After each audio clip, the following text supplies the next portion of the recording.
Thank you to everyone for coming tonight. I will get started with A3, and that's questions on agenda items.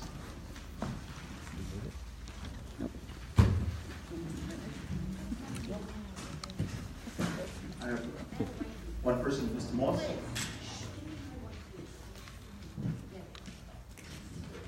Is your name on the questions?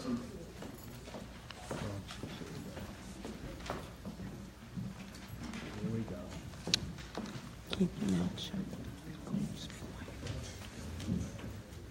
Good evening, my name is William P. Moss III. I am a resident of Brentwood. I'm also a former teacher at Brentwood of 11 years. I'm a school administrator and a parent in the district.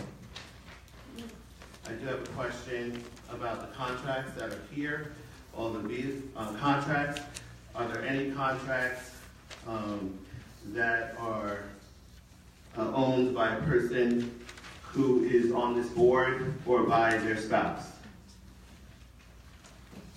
It's not to my knowledge, but could I ask Mr. Connor, do you have any knowledge of anybody that has any ownership? No, I don't. Okay, thank you very much. I do have a question about the non-certificated personnel.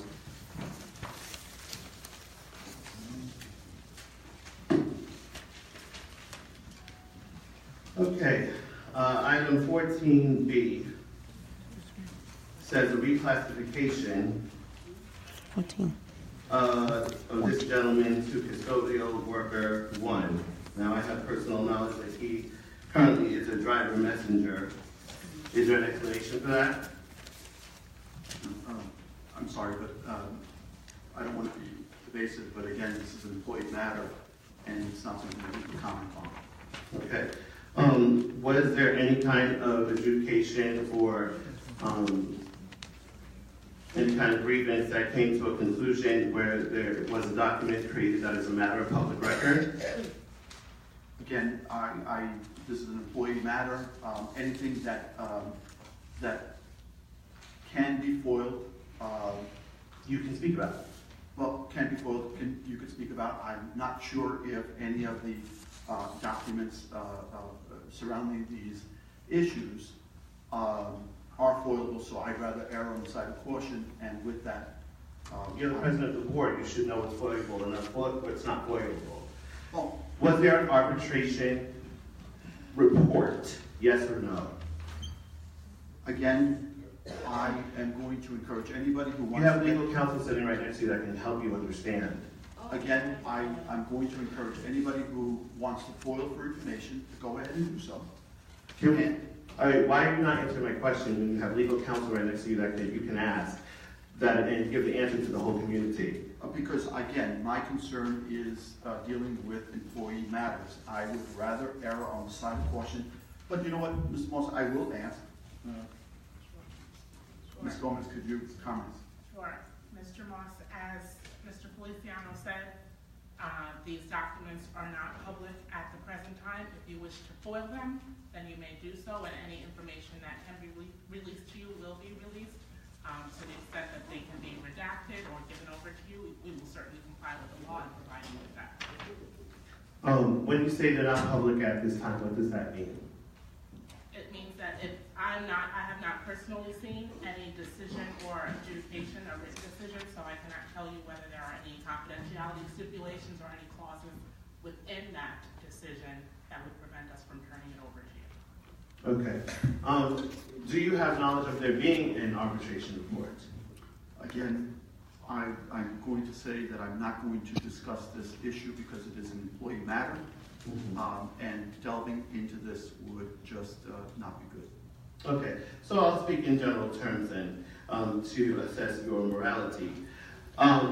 Let's say, for example, that there was, well, this is an agenda item, and I'm speaking in general about the process here.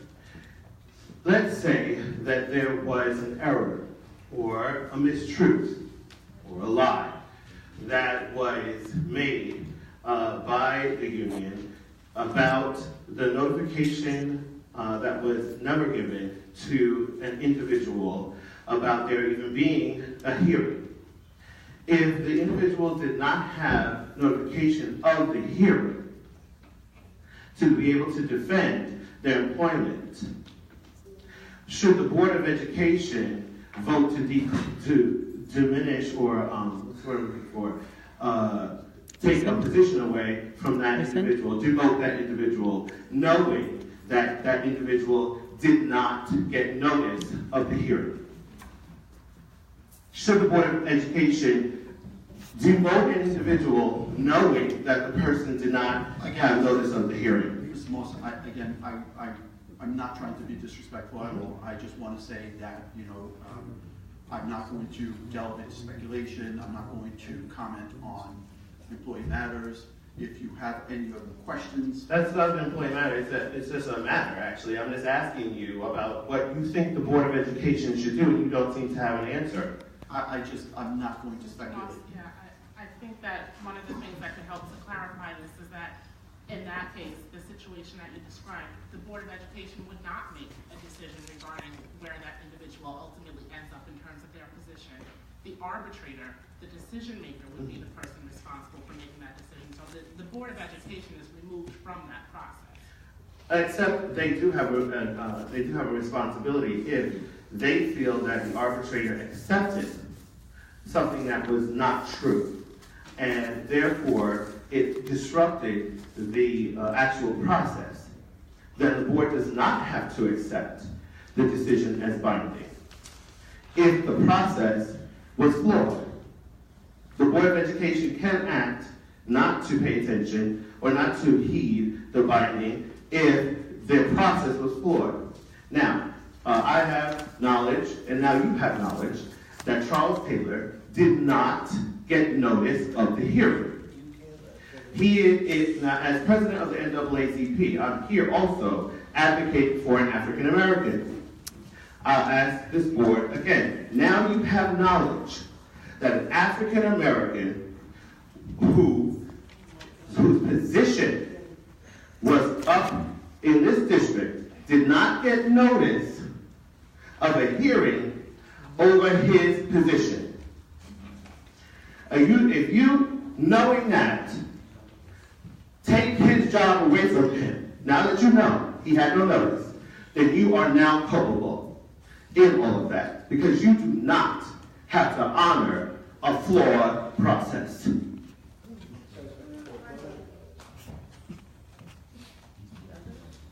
There's no response? I didn't hear a question. There was no question. Oh, did you know? I'll ask this.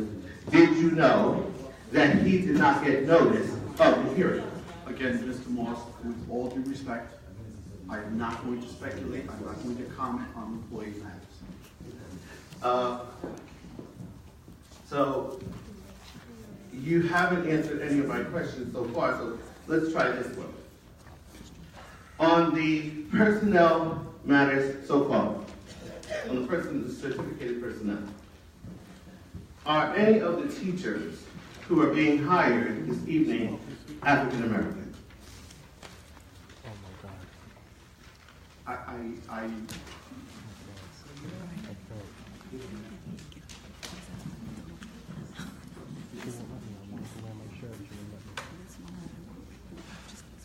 Information which we don't. Mr. Moss, so what I asked council, just so that you know, is whether or not that was even a question that we could answer, because issues of race are incredibly sensitive to me, as well as I know to you and most people in this community. I'm fully aware. My mother told me about how you ask about whether people are Spanish or Spanish speaking in executive session on individuals. So you do ask. You do ask whether somebody who's Spanish speaking or Latino. You ask. But so I'm asking you. Mr. Moss, I have to Do disagree. you know if any? Well, you can disagree. Lies is not something that You can disagree, but we know you very well. Are there any African American teachers on this agenda? I will step in only because, of course, it's my job to protect the board, and frankly, it wouldn't be a good idea for us to collect that type of information through the application and interview process, because we're not looking to discriminate or to hire people on the basis of race. So to the extent that we know that information about people after they are hired and after they have assumed the position, then that's fine. But at the point that they're on the agenda and they have not been hired yet, it would not be wise for us to collect that information or to comment on it. So I will ask the board president not to speak on that. Understood. What are the recruitment processes that went into place for the hiring of these teachers?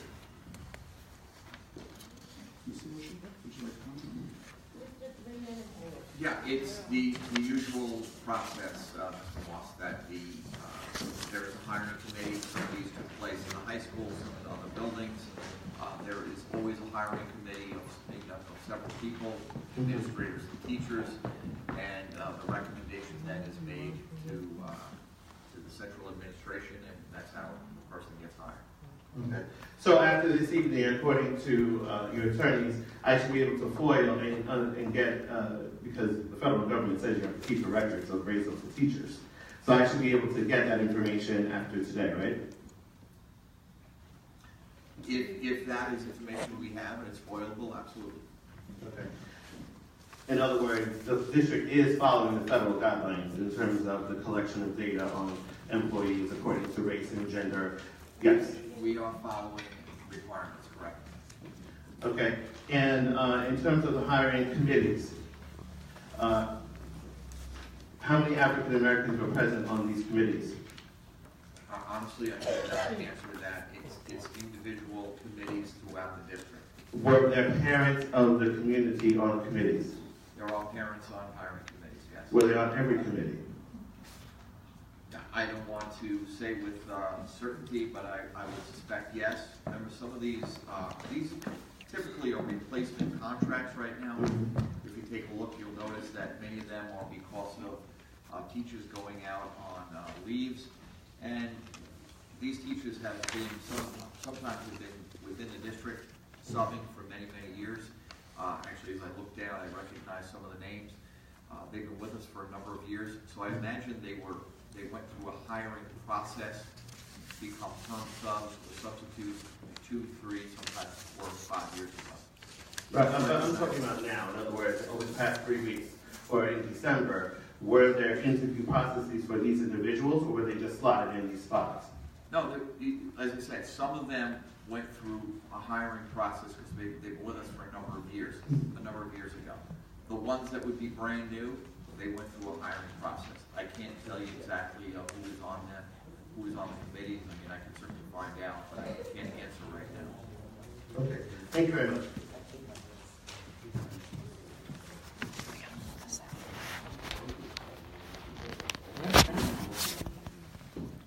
So, we'll continue with the consent agenda. Be it resolved that the following items be approved, B1A through B1M. I need a motion. Motion. I need a second. All in favor? Aye. Opposed? Abstention? Motion carries. Be it resolved that the following items be approved, B2A through B2M. I need a motion. I need a second. All in favor? Aye. Opposed? Abstentions? Motion carries. Be it resolved that the following items be approved, C1A through C1B. I need a motion. I need a second. Second. All in favor? Aye. Opposed? Abstentions? Motion carries. Excuse me, I don't mean to interrupt our agenda, but do we have anyone providing translation services tonight? Mr. Gentleman who would like to participate.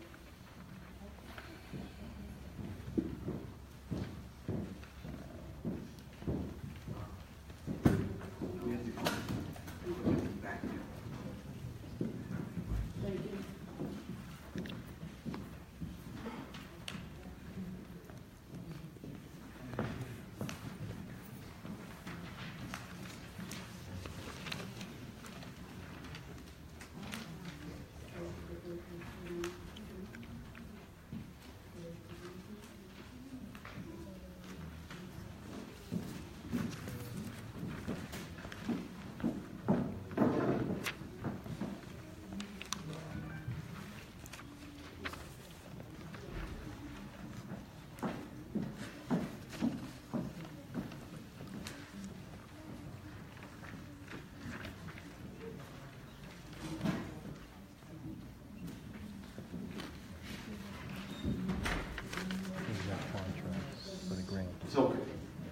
been set?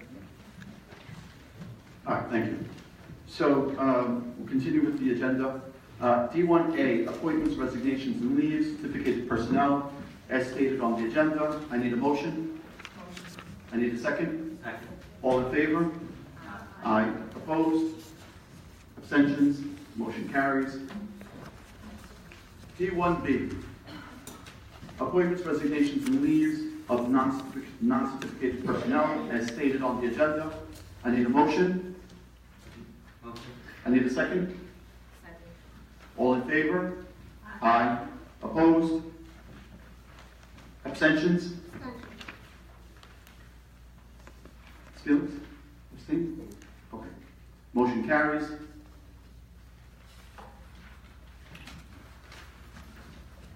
E1A, student enrollment figures. Mr. Ocean, you can on this, please? Yes, there's been a diminution of 140 students. We're at 19,093 students. F15 is miscellaneous items for information only. There is an item here that I wrote in myself. It's something that we are trying to incorporate into agendas. It was just overlooked, and it's just new and old business. I have a couple of notes on this topic. So one of the things that we have been talking about is this concept of the dual enrollment program. It's something that we brought up at our last meeting. We're trying to offer this opportunity to the Brown School Districts. Superintendent Bushner has some good news, and I think it's worth clarifying what it is, where we are. And what I was hoping to do, not trying to put Dr. Peel on the spot there, but if she could give us a little bit of an update in terms of where we are and where that is, that would be great. And again, I apologize for putting you on the spot. Actually, that would be fantastic. Yes, Super. Dr. Peel, and even not putting you on the spot. She certainly she knows her all about this, and she could even call on Paul Nolan, who actually is also the two of them actually can explain not just the dual enrollment. Dr. Keel will explain that, but we also are excited about an opportunity that's come up, and Paul Nolan can speak about that. Absolutely.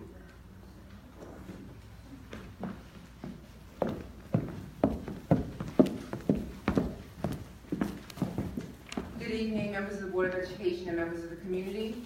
So in regards to dual enrollment, as you know, we do have some dual enrollment programs already existing in the district. We have a relationship with Suffolk Community College, where many of our students through the early college program do take courses at the college in the after-school period. And when they are at that program, they can get college credit. And so what we've been trying to do is expand those opportunities for more of our students. So we're moving, we are exploring, we've already had meetings with Professor Deborah Wilson to create that opportunity for our students during the day.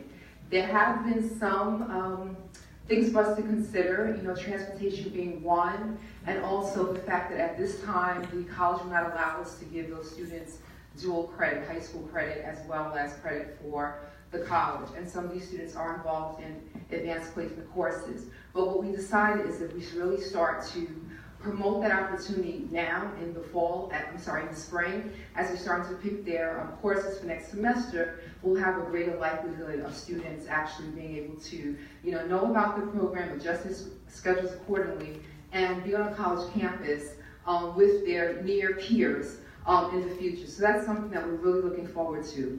In addition, Trustee Julie Burgos reached out to me about a partnership with Long Island University through the School of Social Work, and we had a meeting with Dr. Coleman this morning, myself and Wayne Venice. And so we're also exploring offering a dual enrollment program with one of our teachers. We haven't, this meeting happened today, so I hope I'm not, sharing something prematurely. But we're exploring the idea of having our teachers, which we already have done in the past, certified to be adjunct faculty. And so students who take those courses, which would be beginning social work courses would also, for a fee of about $300, which is a little bit more than what Suffolk Community College offers at $150 for their courses. But at that fee, they would be able to explore some free social work courses. We're also looking at a club where some of those social work students would be able to work with some of our students, and we're looking at staff members who would be involved in that as well. So we have relationships with Suffolk Community College, we have relationships with Farmingdale, Stony Brook as well. And so again, we're looking to formalize and increase those opportunities for more of our students. So next time I'll definitely have numbers of how many students are actually enrolled in those programs so that we can chart our progress from where we are now and have a baseline, and then look towards next year we can increase those numbers. So I'm going to also ask Mr. Nolan to share about a grant opportunity that we're working on that will also expand those opportunities for our students. Thank you. Okay, as Dr. Akil mentioned, and some of you may have noticed, we had an additional item on the board agenda to contract with a research and evaluation firm to do a needs assessment within Brentwood High School and the Freshman Center, because we have an exciting grant opportunity that does provide support for many of the programs that Dr. Akil mentioned, in addition to providing us with capacity building money for school safety initiatives. So it's a multi-million-dollar grant competition. It's a fairly complex grant proposal that involves upfront research to obtain input from the community, parents. I met with the parent group last night with the superintendent.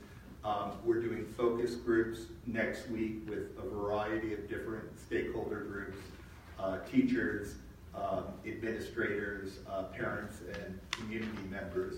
And we're generating ideas for this very large proposal, actually two proposals, one that will focus on school safety, another one that will focus on dual credit options, early college options. So issues like transportation, which are gigantic issues, transporting students to and from Suffolk County Community College, Stony Brook, transportation could be covered through a grant like this if we win. Thank you for having all those responses at the last minute. So I guess my concern would be the way the dual enrollment program works through Suffolk Community College. The kids are out of the high school for about 3 periods, and I guess my concern would be that if they travel to further distances, instead of that 3-period absence, it may turn into 4 or 5. So I want to say that might be a concern, especially if they're traveling to Stony Brook or to Farmingdale, which might be some of the partnering schools. I got to tell you, I'm really excited about the fact that we are going to try to have this opportunity for our kids, and at the end of 2 years, they may have a year's worth of college under their belt. You had mentioned the conflict between some of the kids that were in AP courses. It seems like that's a bit of an oxymoron, because they would come out with college credits at the end of each semester. So it's almost as if the AP courses wouldn't be so much of an obstacle, Dr. Gill. So I don't understand what the conflict is. So I don't want to speak for our students, and again, I can give you a report where we've actually done a detailed, analysis of the particular issue. But there are students these are the same students who are going to be involved in multiple advanced placement courses. They, like being on campus, as you know. They participate in a lot of activities. And so this is definitely student choice, student driven, and it's going to be up to them and their parents. There is, again, a difference of price, though most of our students who would qualify for some type of reduced, enrollment, reduced tuition based on being eligible for free or reduced lunch. But sometimes there is a conflict around the money and also their sustainability of interest. So again, we can do a deeper dive into that, and so we can give you that information, but students sometimes prefer to be on campus with the teachers that they know, as opposed to traveling off-site. So we have to do a better job promoting it to the students. And when I met with Dr. Cohen this morning and with Mr. Bennett, we talked about, doing an informational session for our students. And as you know, NYU has a campus right here in Brentwood. So that's part of our job, to try to get students more interested as well as more informed about what these opportunities are. Let me also clarify, I think something that we had discussed as a board, I think in one of those informal settings, that I think that the board and certainly Superintendent Bushner, we would probably support picking up those nominal fees because of the advantage that this would give each one of our students. So we're hoping that maybe money does not become the issue because, it's going to be something that we will, absorb, knowing that they will have that huge advantage after 2 years. So I hope that money doesn't become an issue. All right, glad to hear that. Thank you. All right, thank you. Dr. Keel, if I may, we can speak about another population, the special needs population. I've been a strong advocate for this population because my child is a student of special services. And, I've been advocating for a program here in the district for probably since I've come on this board, and probably before many people know about it, the Best Buddies program. I know you and I have exchanged some emails regarding the Friendship Club that is now kind of spun off in the middle schools. You would... And the high school. Thank you. And if you could just give the audience, our community members, some information on what's been happening with them. Okay, thank you. So the Best Buddies program is a national organization, and there is an application process by which districts can be accepted as a part of this program. The local regional office actually hasn't been as active in the last year or so, and I have been reaching out to them under Dr. McIntyre and again under Mr. Lochner, and we just haven't received the response. I think there's a capacity issue at the regional level. So instead of waiting for them to accept us, we started our own brand. It started in West Middle School. I'm really proud to say under leadership of Felicia Thomas Williams. We started a Friendship Club, which has the exact same philosophy as the Best Buddies program. With that program, we'll be on the website as one of the schools, and we're looking forward to that. But again, we didn't wait for that national recognition. So in every school this year, the principals committed to supporting this initiative. We have a faculty member at every school. I had a meeting with them at West Middle School so they could hear about how successful the program was last year when it was initiated. And every middle school and every secondary school, in the freshman center and the high school included, designated staff member to facilitate this club. And the purpose of this club is to provide special needs students who sometimes tend to be isolated from their general ed peers with an opportunity to interact with their general ed peers. So they meet weekly, sometimes during lunch periods, sometimes after school, just for the purpose of socialization, which is good for their self-esteem, not just the special needs students, but also our general ed students as well, to know that they are helping, that they can be mentors, and they can see themselves, with people who are differently able. This is also good for our special needs students in terms of their career trajectory. If they can learn how to socialize and get more practice socializing, then they can find themselves in the job market socializing with people of different ability levels as well. So we're really proud of our schools for launching this initiative. And again, I thank you for your advocacy because you have been a strong advocate as well as our sector organization and Kim Forsey's office has really supported this initiative. So we're looking forward to a couple of big activities to celebrate the success of this initiative. Thank you so much for your efforts. Thank you. What's the name of this club? It's called the Friendship Club. Thank you.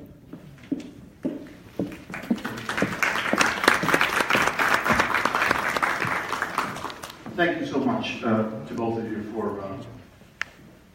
for presenting that. There was not something else that I had on. It's kind of old and new business. We've been talking about expanding the amount of information that has gone on our district website, supporting documentation. We've talked about this, adding some of that information so that the general public had more knowledge as to how it was that we come up with decisions and what it is that we're voting on. So if you notice on, I think it's B2 1, or B2I, L, actually L. We are working on trying to come into compliance with some of the ADA requirements for our website. Once that happens, then we will look into adding those pieces. It was a conversation, that we've had ongoing. I just wanted to mention it as one of those things that we are continuing to work on. So the goal being to increase transparency and just how it is that we make decisions as a board and what we're deciding upon. The other one that I wanted to bring up is something that I have not mentioned, and I apologize to all the board members, but it was a note that I had made in the back while we were meeting. One of the things I want the board to consider is how it is that we conduct business around election time. There are a lot of school districts on Long Island who have elections at large versus this whole idea of having to challenge incumbents. And from what I understand, I think that it's a proposition that we would have to put up during this election cycle to see if the community wanted to change the way we elected our school board officials. So that basically what we would have to do is, if we wanted to move in this direction, is we would have to only put the proposition up this year. It would not affect this year's election cycle. It would, if passed by the voters, would affect the following school year's election cycle. And, and I bring this up because, we have to start doing things differently if we want to be different. And I think that it has had a tremendous amount of success in other communities. I think that it's something that really at this point should be mandated by the state, but it's not. It is up to this community to decide on how it is that it wants to elect its board members. I am advocating that we come together, we put this on as a proposition, and I would be advocating, I would be looking towards this community to pass that resolution for just one reason alone, and that would be to just, maybe settle the acrimony that exists around election time, so that it's not personal. Listen, you want to run for the board, you run for the board. You don't have to, pick a seat. You don't have to, automatically be enemies of the person that you're running against. Because that's what we experience as a community all the time. And, and to be quite honest, it's the year where my seat is up. Everybody's welcome. You're absolutely welcome. There's no reason why it should be personal on any level. Everybody has the right to run and be elected to this board. Let's try to do something to add some civility to this process. So I would like to hear maybe from the members. I mean, is this something that we should explore and maybe charge the attorney with giving us some more information on and how this would work, what the proposition would look like. I think that it's something that we should start now so that the conversation is expanded upon. Anybody has any questions? I think it's worth exploring, and once we have more information, then we can certainly make a decision as to whether we want to do it. I agree. To explore it and then see what happens. Okay. So maybe at our next meeting or the following meeting, we could have more information so we could put it out to the public, and maybe that would be something that we could accomplish. I'm done. I have, does anybody have any questions about what we just talked about? Okay. So at this point, I will be taking questions from the audience on general questions from the audience.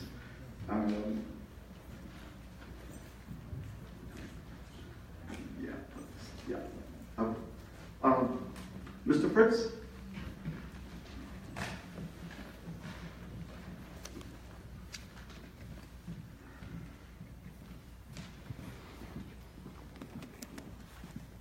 Joseph Fritz, Brentwood resident. I just wanted to comment on what Dr. Keel and Paul Nolan had spoken about with regard to the courses which are being available to the student. I think that what we've seen is what I would call an enrichment, in as much as we have the ability to take courses not only within the framework of the school itself, but also attendance at other schools nearby to get college credit. So it's a step in the right direction. I don't think that I would be afraid to have that offered because of the fact that it gives students alternatives with regard to the type of education the state chooses to have. And certainly, one of the aspects of what I would call an upper middle class school district is the ability to have alternatives. So there's no reason as to why Brentwood should not be able to participate in the same type of alternative. In addition, last month, I just want to segue that to a few other concepts.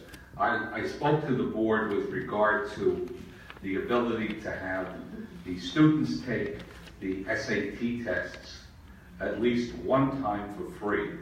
And while I was a member of the school board many years ago, Tomas Del Rio and the individuals who were on our board were able to get the monies in order to do so.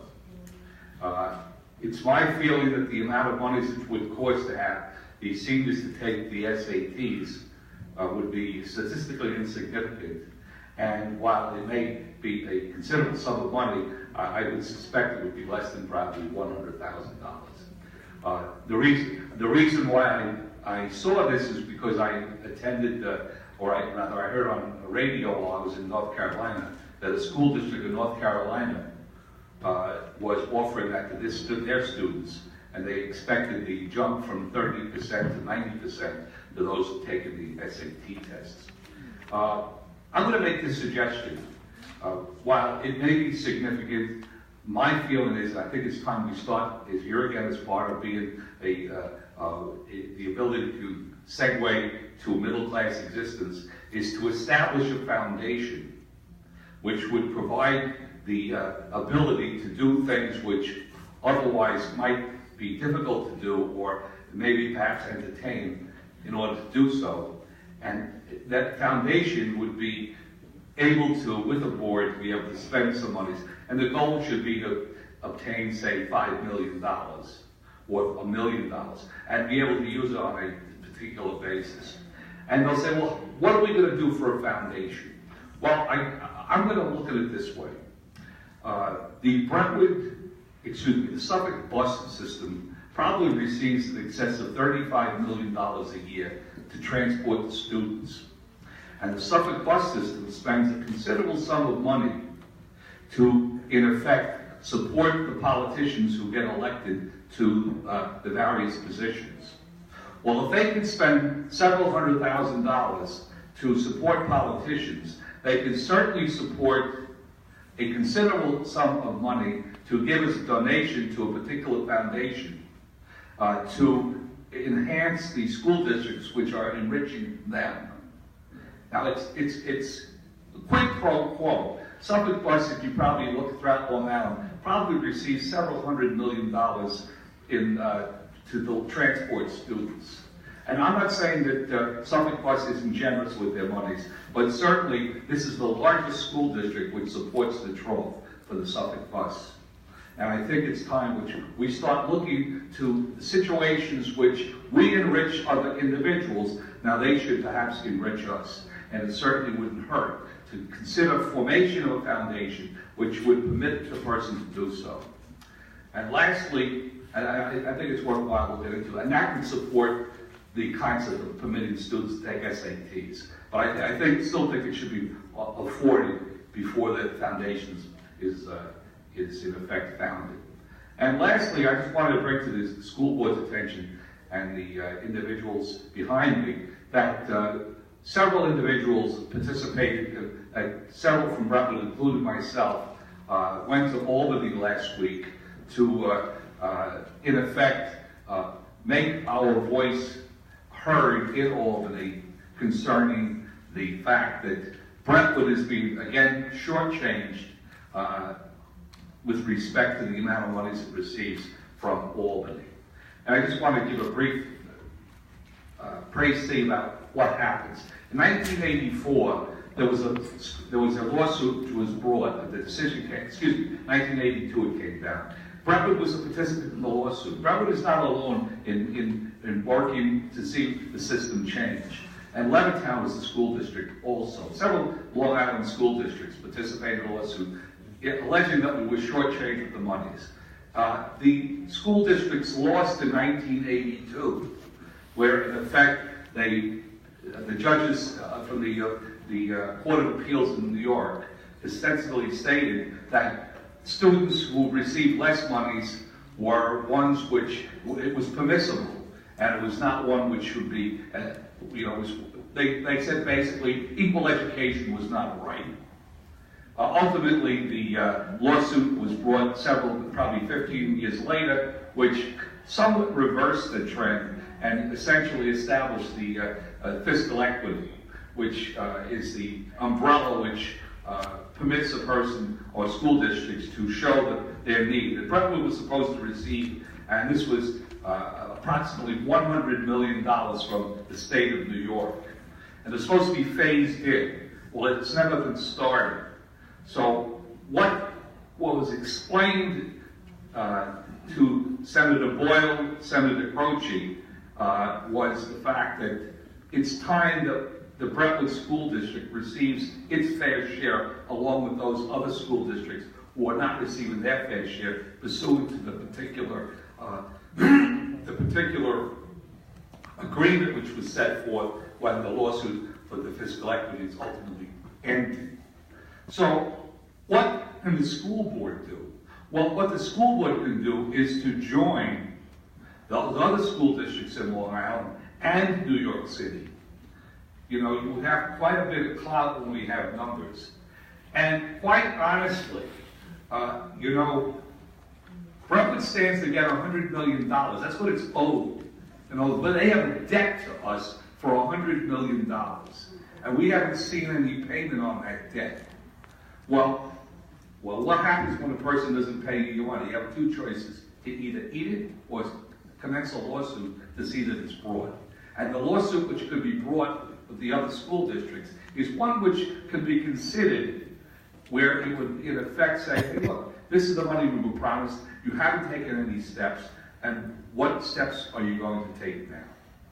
And I think that at the very least, it's worthwhile to have a symposium which, in effect, the other school districts would consider seeing what can be done.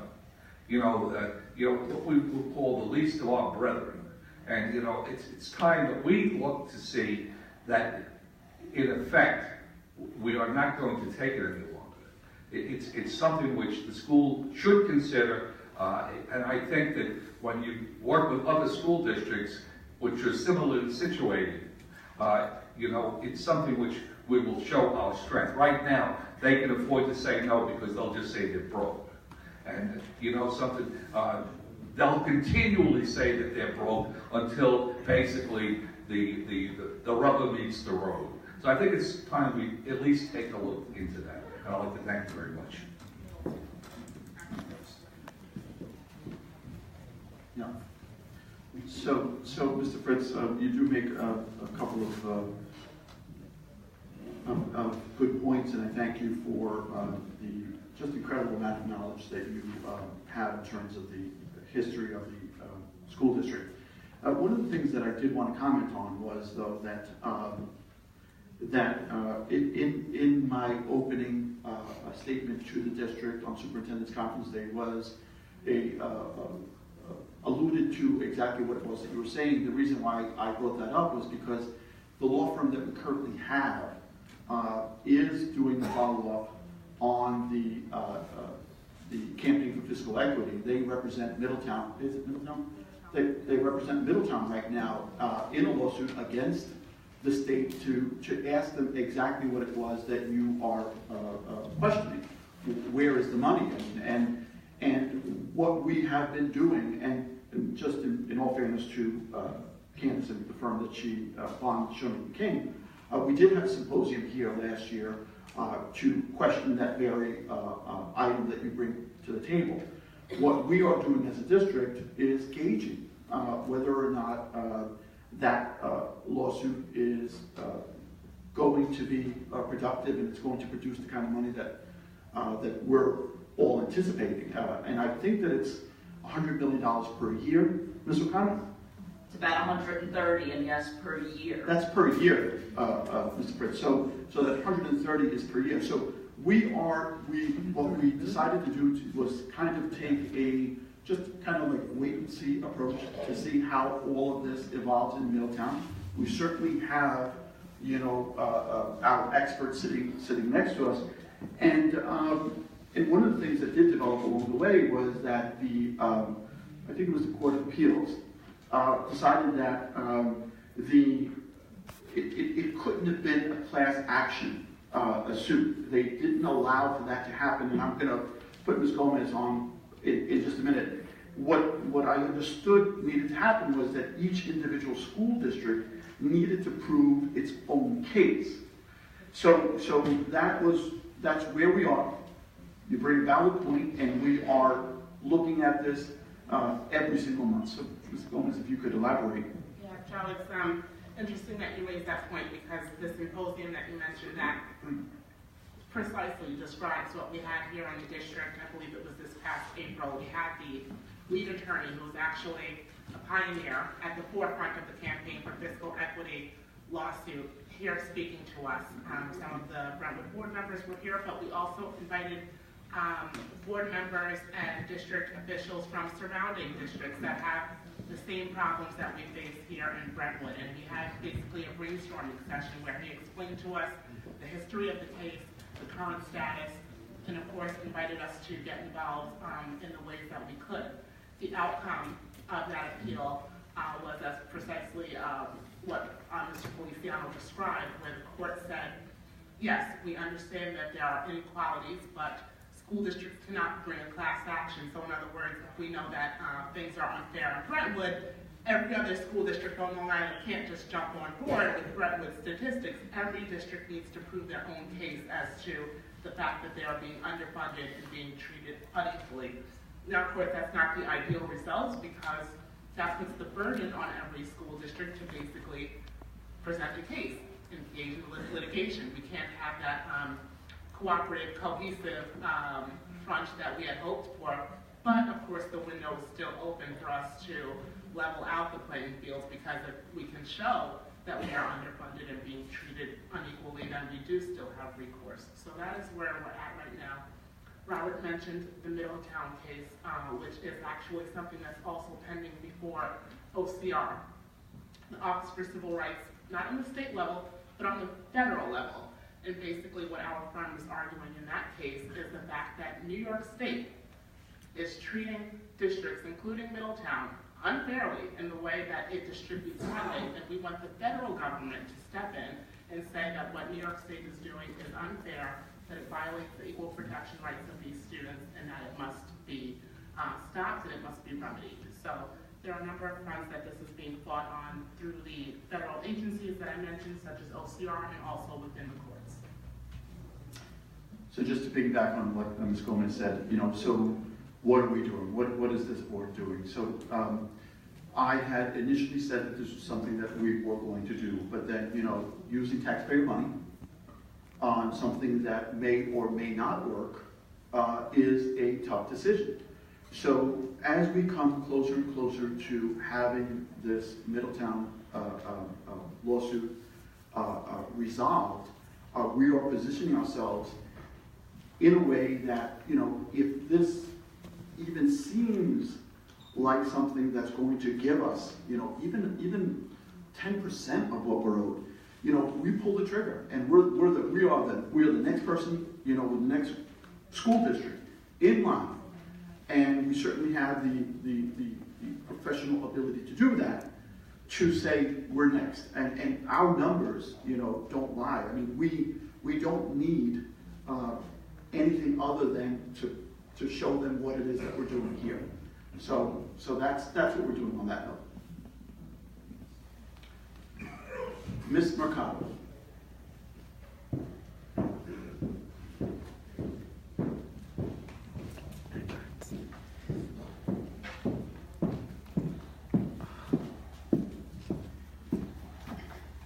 Good evening, Board. Elizabeth Mercado, Brentwood resident.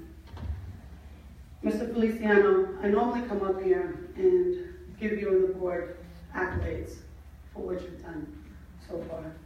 Okay. I cannot do that this time. I can't do that based on the fact on certain things that I've been hearing is quite embarrassing. I'm going to start with what you initially said, that you want to do things differently for the school district and for this community.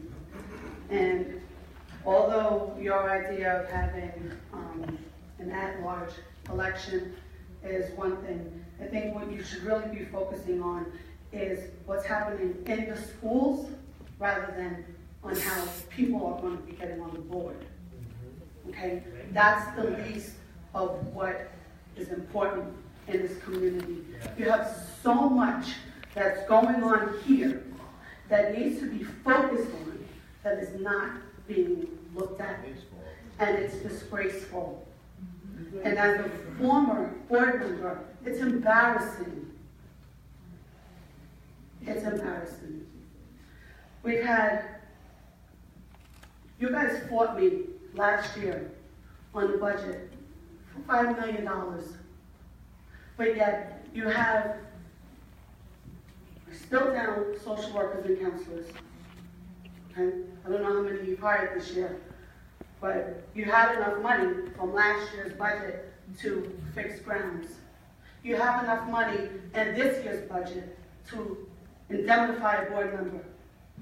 You have enough money to do other things, but where are the social workers and the counselors that this district deserves? That's number one. Number two, we lost an assistant superintendent for elementary education last August, okay? And here we are, January, and we still do not have one. And there's still not one on this agenda. I don't know what's going on with the board where you are not choosing one.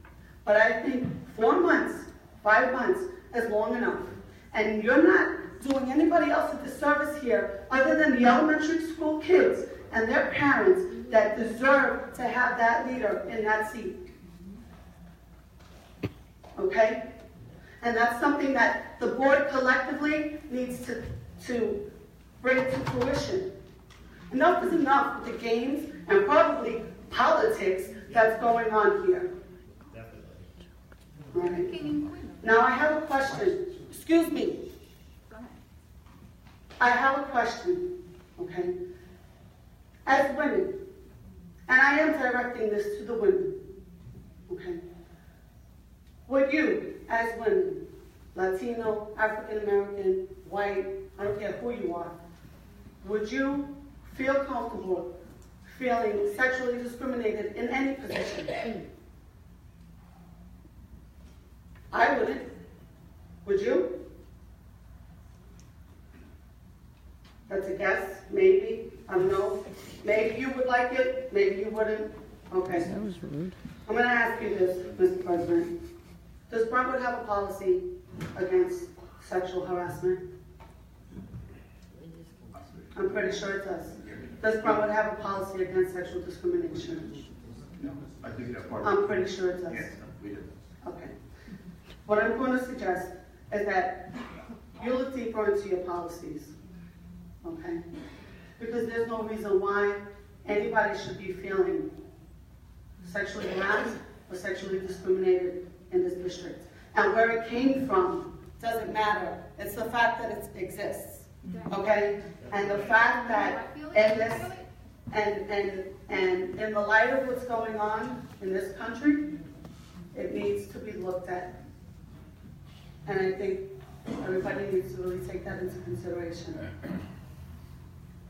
Brentwood is opening themselves up for lawsuits if we do not take a closer look at our policies and how they are being administered in this district. Thank you. Mr. Mercado, I would like to say that I think that there is anyone on this board that doesn't agree with everything you said concerning the sexual harassment and discrimination. I would strongly encourage anyone experiencing sexual harassment or discrimination to immediately report it to their supervisor, and then move on up the chain of command if that is not resolved properly. I think that's ideal. That is ideal.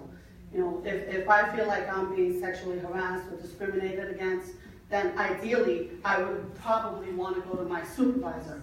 However, you don't know who is doing the harassment. Okay?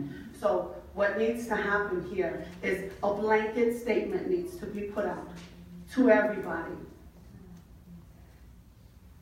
That's what needs to happen. Okay? Because you can go to your supervisor, you can go to your friend, you can go to one of you. But what's going to happen, okay, is it will come back down the line and probably affect that person that made the initial complaint. And that's not fair to them either. Absolutely. Absolutely. Okay? Thank you. Sure. Mr. Lotion? Yeah, Ms. Mercado, I appreciate, what you're saying. I just want you to know that, we do have a policy in place for sexual harassment and discrimination. And we do have 2 Title IX officers, Dr. Akil and Ms. Vanderveld, who, do handle any harassment cases that come their way. I would encourage you, it sounds like you might have a suspicion or someone might have come to you. I would encourage them to, to speak to their supervisor. If they're uncomfortable doing that, there are other avenues that they can take. But we do take it very seriously. And anytime a harassment charge comes our way, we quickly, first of all, we're legally bound by certain time constraints to meet with that individual as well as the accused. So we do take it seriously. And again, I encourage you, if someone, anybody in this audience, and again, any employee, to please report that. We will look into the matter very quickly. Thank you. If I could just add one more thing to show that the district is very serious about this. We don't just have policies on the book that we hope people will read at some point. The district actively makes sure that employees are trained every year about what sexual harassment means, what's prohibited, what the consequences are. I personally conducted a sexual harassment training for the new teachers just a few months ago. So I know that in addition to what I've done, there have been many, many other training sessions, and we make sure the word is out. It's not just something on the website that we hope people get to. Is every employee trained? Is every employee trained? I know that I conducted a training for the new teachers. I don't know if every single employee was trained at the beginning of the year, but I'm sure there is some type of rotating schedule to make sure that all employees are periodically trained. I will check with the superintendent about how that schedule is produced. Well, then I think that schedule needs to be put out there. Because if every employee, if all you're doing is focusing on the teachers, then you're not focusing on every employee. Every employee needs to be addressed. I understand your point. I gave an example that I'm aware of, but we will certainly look into all of the other employees and provide you that information. Yeah, I just want to comment on that, Liz.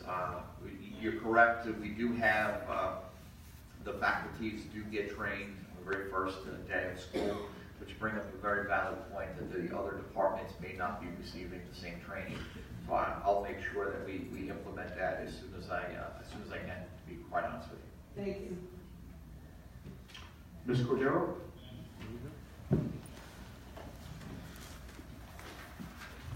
Liz Cordero, longtime resident. I just want to say a couple of things. Number one, I hope we go back to the clock.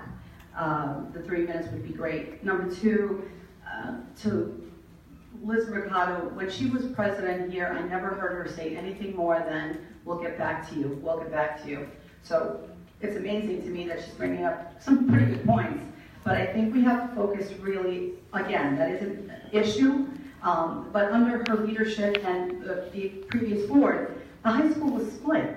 Who are we fooling? We didn't need 2 building principals. So why are we doing this today? There's jobs that were created. What's going on? Why are we allowing this to go on? Why can't we focus on kids and kids only?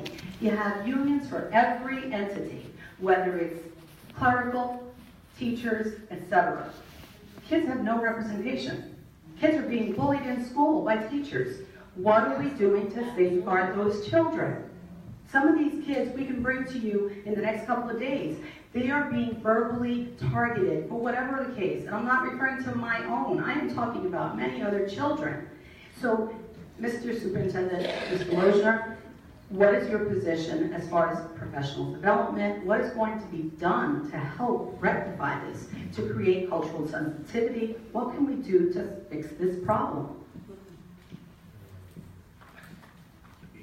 Liz, in terms of the sensitivity, towards students, there's nothing, I'm more committed to. I think that you know that of me. You're making a charge here that is extremely serious. I will tell you, if something comes to the 3rd floor and that we hear a child is bullied by an adult, it is acted upon as soon as we hang up the phone. So there are mechanisms in place from the 3rd floor. Now, in terms of the principals, the administration in each building, I know they're equally as committed to having teachers treat kids properly. I mean, it's you're implying it's a systemic problem. I don't believe it is. If there is some teacher that is bullying a student, okay, and it's obviously sounds like it might be ongoing, but we need to know about this as quickly as possible. Again, I'm kind of caught because I don't know exactly who you're speaking about, but I can say with a certainty that it's not systemic. But if it's found out and uncovered, we take it extremely seriously. I'm going to give you an example. I have to obviously be very vague, but something came to my attention just yesterday by 2 administrators. Okay? And to show you how seriously we take this, that teacher who is non-tenured, something did come to my attention. I guarantee you that teacher will not continue in employment here. We take it very, very seriously. So if you could please let us know, or if you know someone whose son or daughter is being harassed by a teacher, they need to tell that administrator. I guarantee you that administrator will take it seriously. If it gets to my attention, or Dr. Akil's attention, or any one of the cabinet members, they'll act with equal swiftness. I promise you. I appreciate that answer. So as far as an actual parent that just several hours ago encountered a situation where the teacher was very brash, rude, and quite confrontational, that took place today. So that parent will be contacting you, and so will the other parents as well that have had interactions with this particular teacher.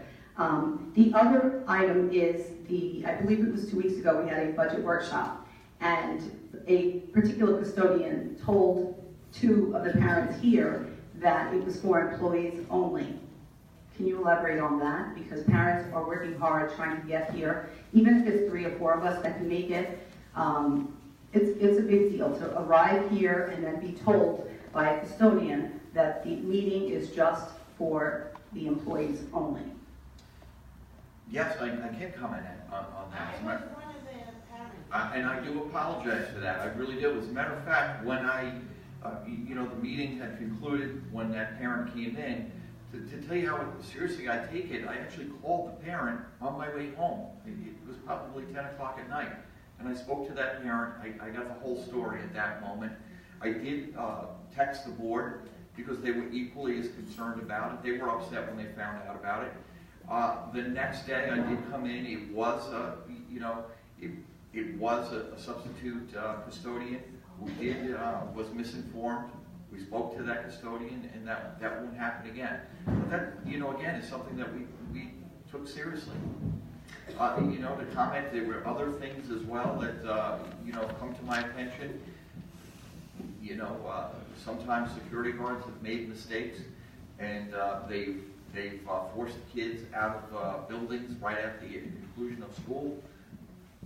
Okay, we've met with that security guard. That's no longer happening. I mean, if there are some you know, if something does happen to a student and it gets to my attention, I take care of it very quickly. Speaking of security guards, just one question, sorry. There was a security guard. Ms. Langeron, I'm so sorry, but if I allow you to speak from the floor. I'm sorry. Could you, if you want, I could put you on. Okay. Okay, so how about we do that? Ms. Cordero, is there anything Can else? I just add one thing to the budget meeting? You know, when the group was, you know, not permitted in the building. When I became aware of it, I did contact somebody from that group and offered to redo the meeting so they could get all of the information. So is that something we have a date on? I asked for a date when they wanted to have that meeting, and I didn't get that back yet, but I'll do that when the group can, you know, whatever's convenient for the group. Appreciate it, thank you. No, thank you. And Ms. Cordero, I mean, the only thing I can say to what you said is, you know, as a parent, I can only speak as a parent, so to take my, you know, hat off as a board member, and there are, I think everyone on this board feels the same way, as a parent, a grandparent, aunt, uncle, whatever it is. You know, some of the stuff that you're describing is horrendous.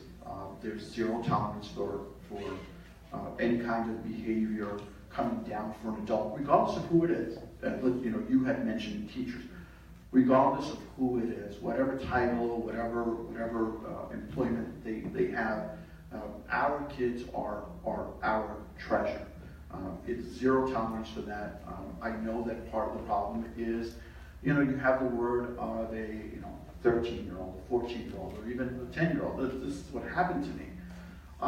You know, I do believe that it's far and few between, if at all. But this day and age, with the technology that we have, you know, everybody's recording everybody. This is the type of behavior that exists. We're talking about somebody who has a personal issue. It's not because of the district environment. It's not because of the colleagues. It could be something beyond what we would consider normal. So I want to reiterate everything that Rich Lotion, Superintendent Lotion said. I do know that these things are taken seriously. They have to be brought to the surface. They have to be, you know, can't be, you know, a he said, she said kind of thing. It needs to be credible. And I support everything that Ms. Lotion said in terms of, you know, the actions that are taken. So if that continues to happen, you know, I think that it's a conversation that you may need to have with Mr. Lotion, and we'll see how it gets resolved. All right. Thank you. Mr. Coleman.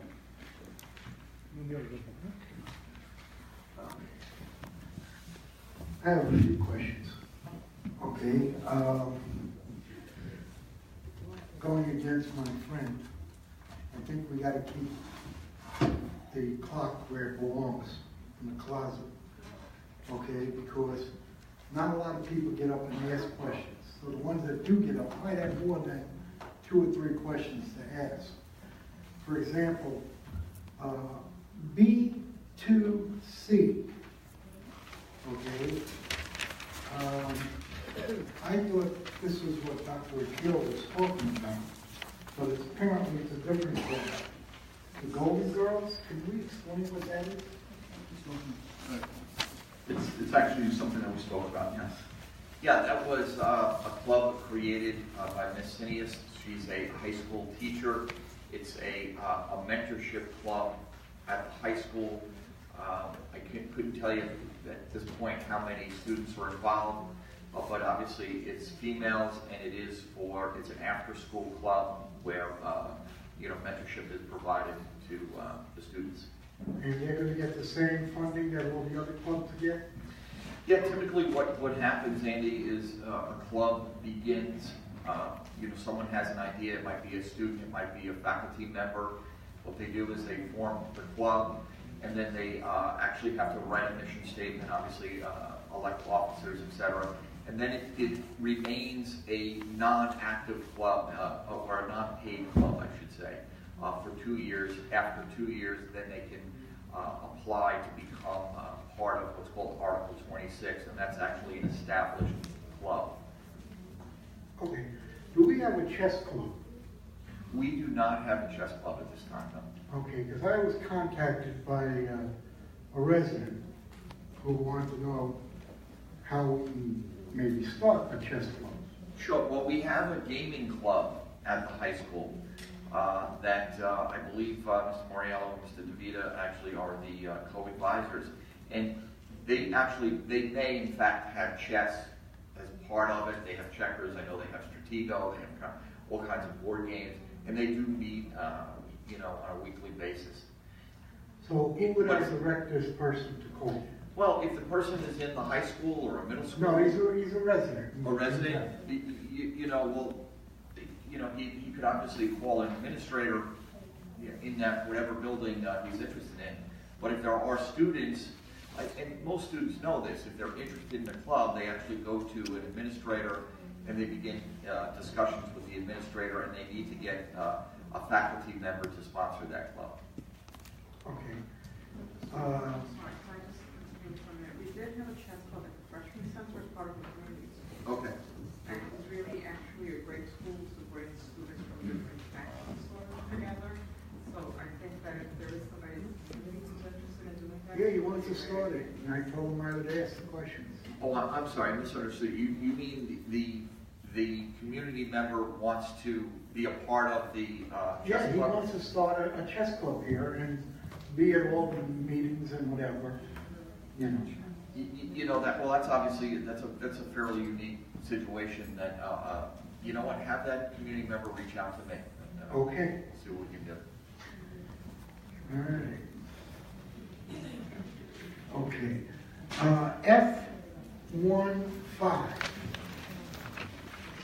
Now, Stacy was very kind when I talked to her 2 weeks ago about the budget meeting. She got back to me immediately and made that offer to me to hold the group if anybody wanted to go in. And I kind of fell short on that, but I want to thank her for that. But on this agenda, on the F segment, miscellaneous and items for information only, it's another line. Why can't we put upcoming events that are being happened here in the school district? Okay? Workshops, budget workshops, a football game, whatever. If it's information for the public and the public picks this up, or, and I know it's on the website, okay? But some people are not computer geniuses like me, okay? So if maybe we could just put a line there of when the next meetings are coming, or, whatever.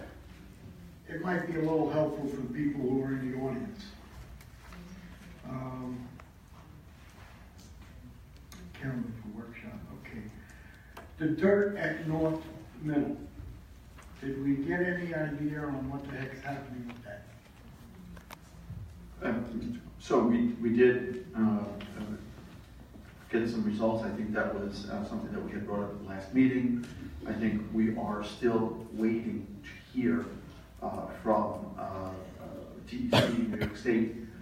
So we are kind of like in a waiting pattern. We have done everything that we were supposed to do, required to do.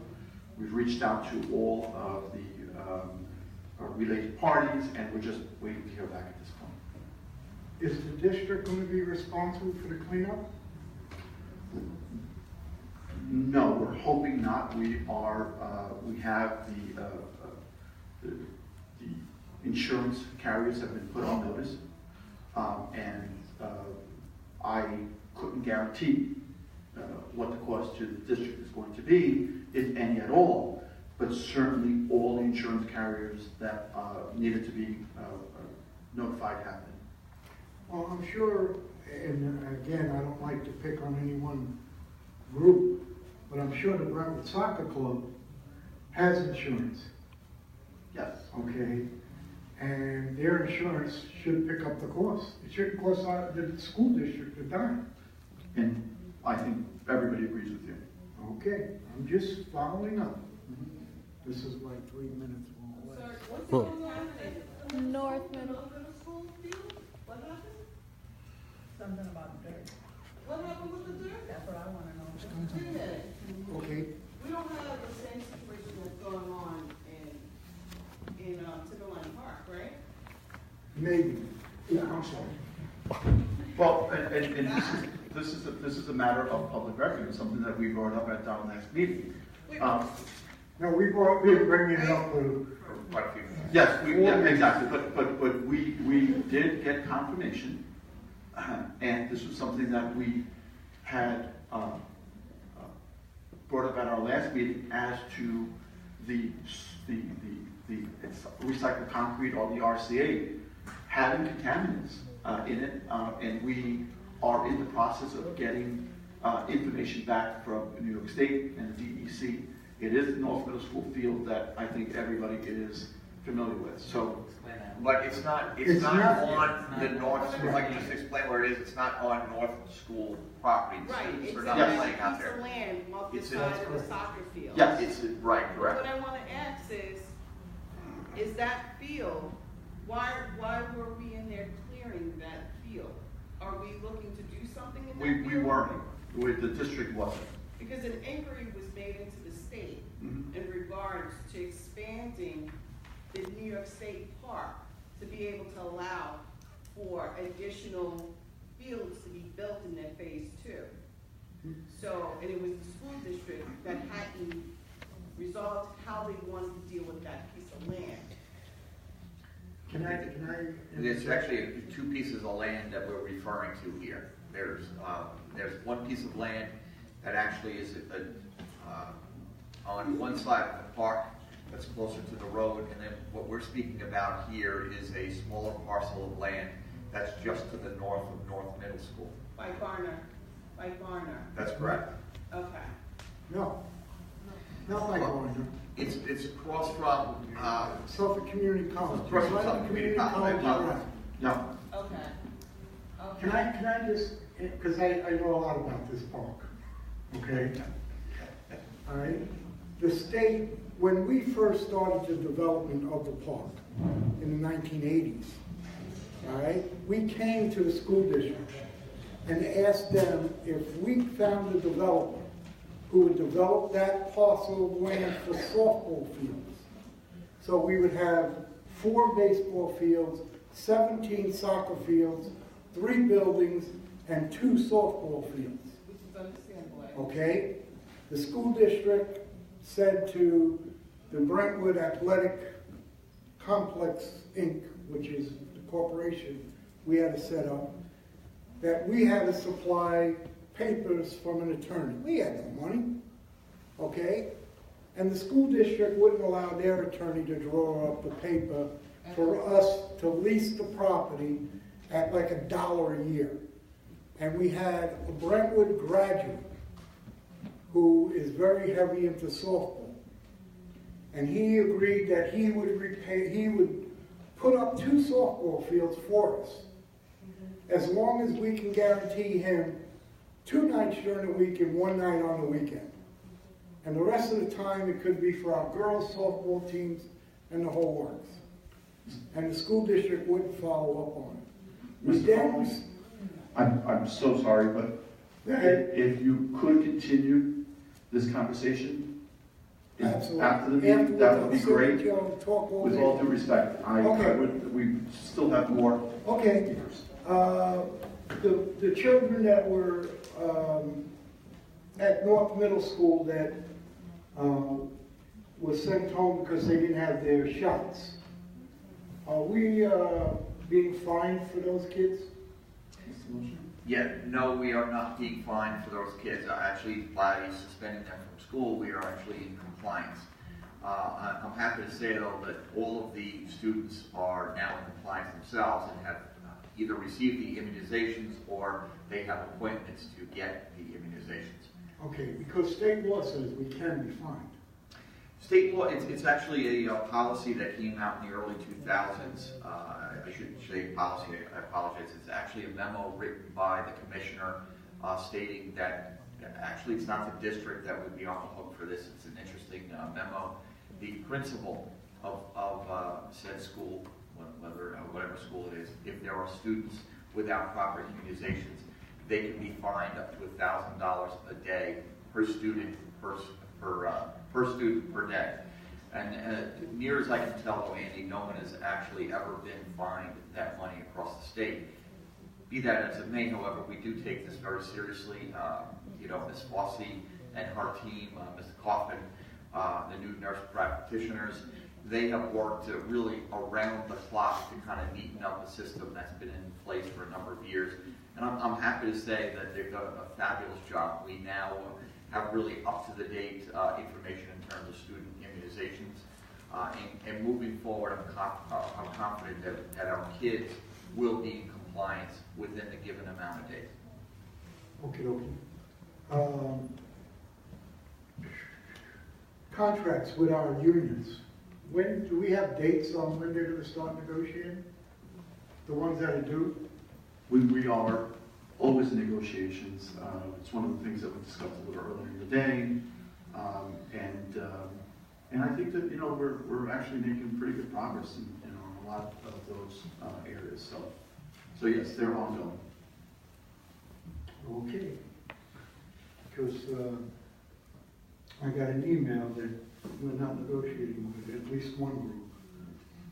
The lawsuit with the town of Islip, how many hours have we spent on that so far since June? I couldn't give you that information, but I could have it for you at some point. Okay, and also with Heartland, those two lawsuits? It's the same lawsuit. No, we have a separate lawsuit against Heartland, don't we? It encompasses both Heartland and they were both named. Yes, it's one lawsuit. One Against lawsuit. both the town of Islip and the Heartland developers.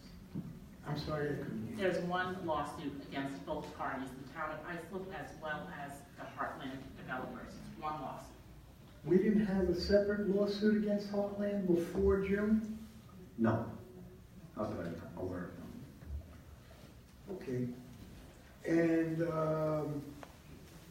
Newsday had a big article today that we're getting a 0.3% increase. How much dollar-wise would that come to approximately? It's an increase of approximately $6.7 million. However, it's still in the early stages. The governor just announced his budget. The legislature has to announce their budget, and then they, kind of meet in the middle, hopefully.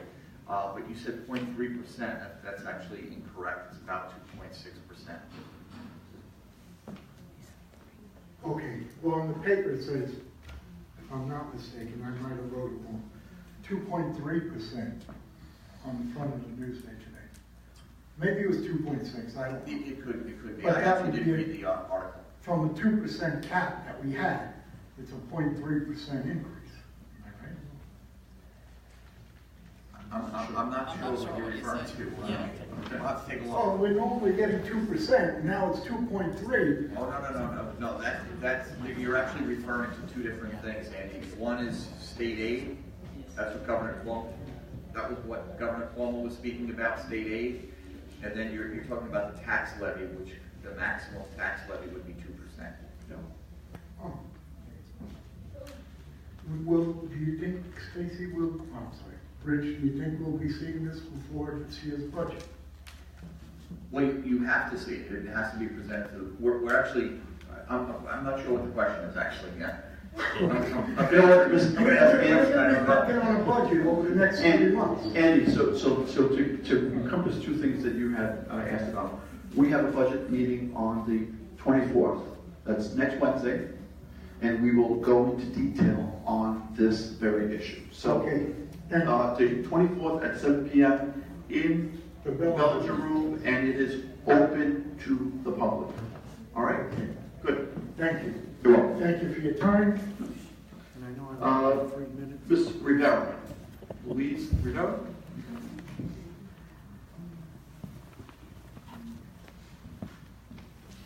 Good evening, board. My name is Louise Rivera, and I'm a resident of Brentwood. I have a few questions for Simone. I'm sorry, what I'm going to ask is, respectfully, is that all questions be directed To the board? to... Okay. For Simone, did she know that 5D Architecture and Design was owned by Mr. Prescott, Maria Gonzalez Prescott's company, when you voted on the contract in July? Again, we have gone over this in the past, and I am going to ask that individual members not have to respond in terms of that. There is a pending matter.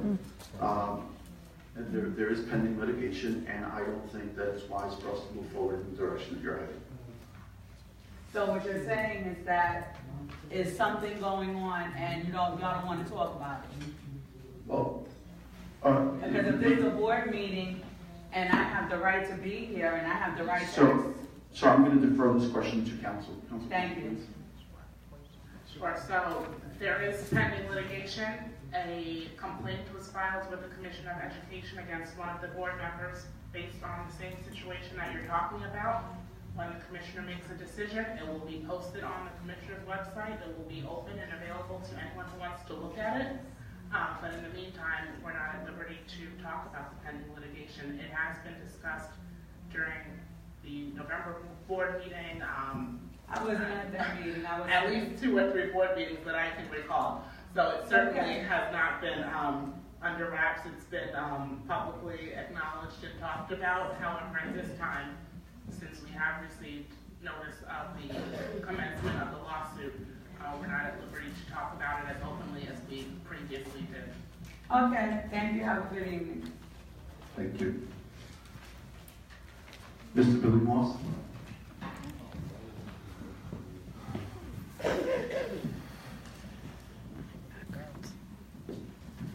Okay, I do have a couple of questions. I will reiterate that I am the president of the Isaac branch NAACP, which is the National Association for the Advancement of Colored People.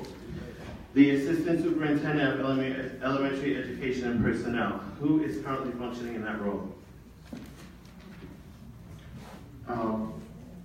We don't have, that role is currently vacant. The role is currently vacant.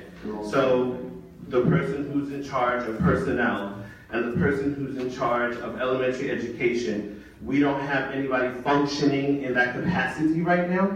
No, the position itself is vacant, but the roles and responsibilities are being covered by existing staff. Who is covering, who are covering the responsibilities? Mr. Loshner, if you would. Yeah, all of the cabinet members are pitching in at this time, Bill. And we did have someone in that position, an interim up till Christmas time, so it's only been a few weeks. And is that because of the unwillingness of the board to vote in Ms. Palmer on 2 occasions? No, that's not accurate at all. You know, we're in discussions right now. We do fully expect to have an assistant soup. I don't want to give you a date because I might mislead the public, but we are in discussions, and believe me, they feel, you know, very strongly about getting a person in there. So they're certainly not neglecting their duties, and nor am I. And we're working towards getting someone there. Okay. Mr. Feliciano, you stated on several occasions that you wanted to be different. I don't think this is different at all from the behavior of yourself and other board members in the past in terms of voting down qualified professionals in public.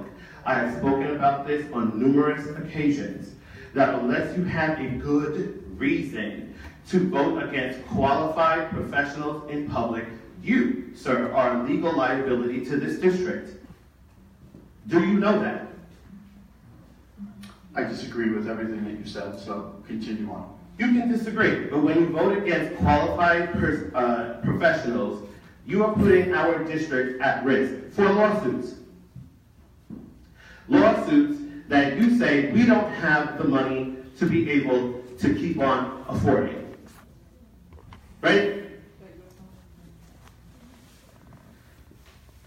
Continue, Mr. Moss. There was no question there. That's a statement. No.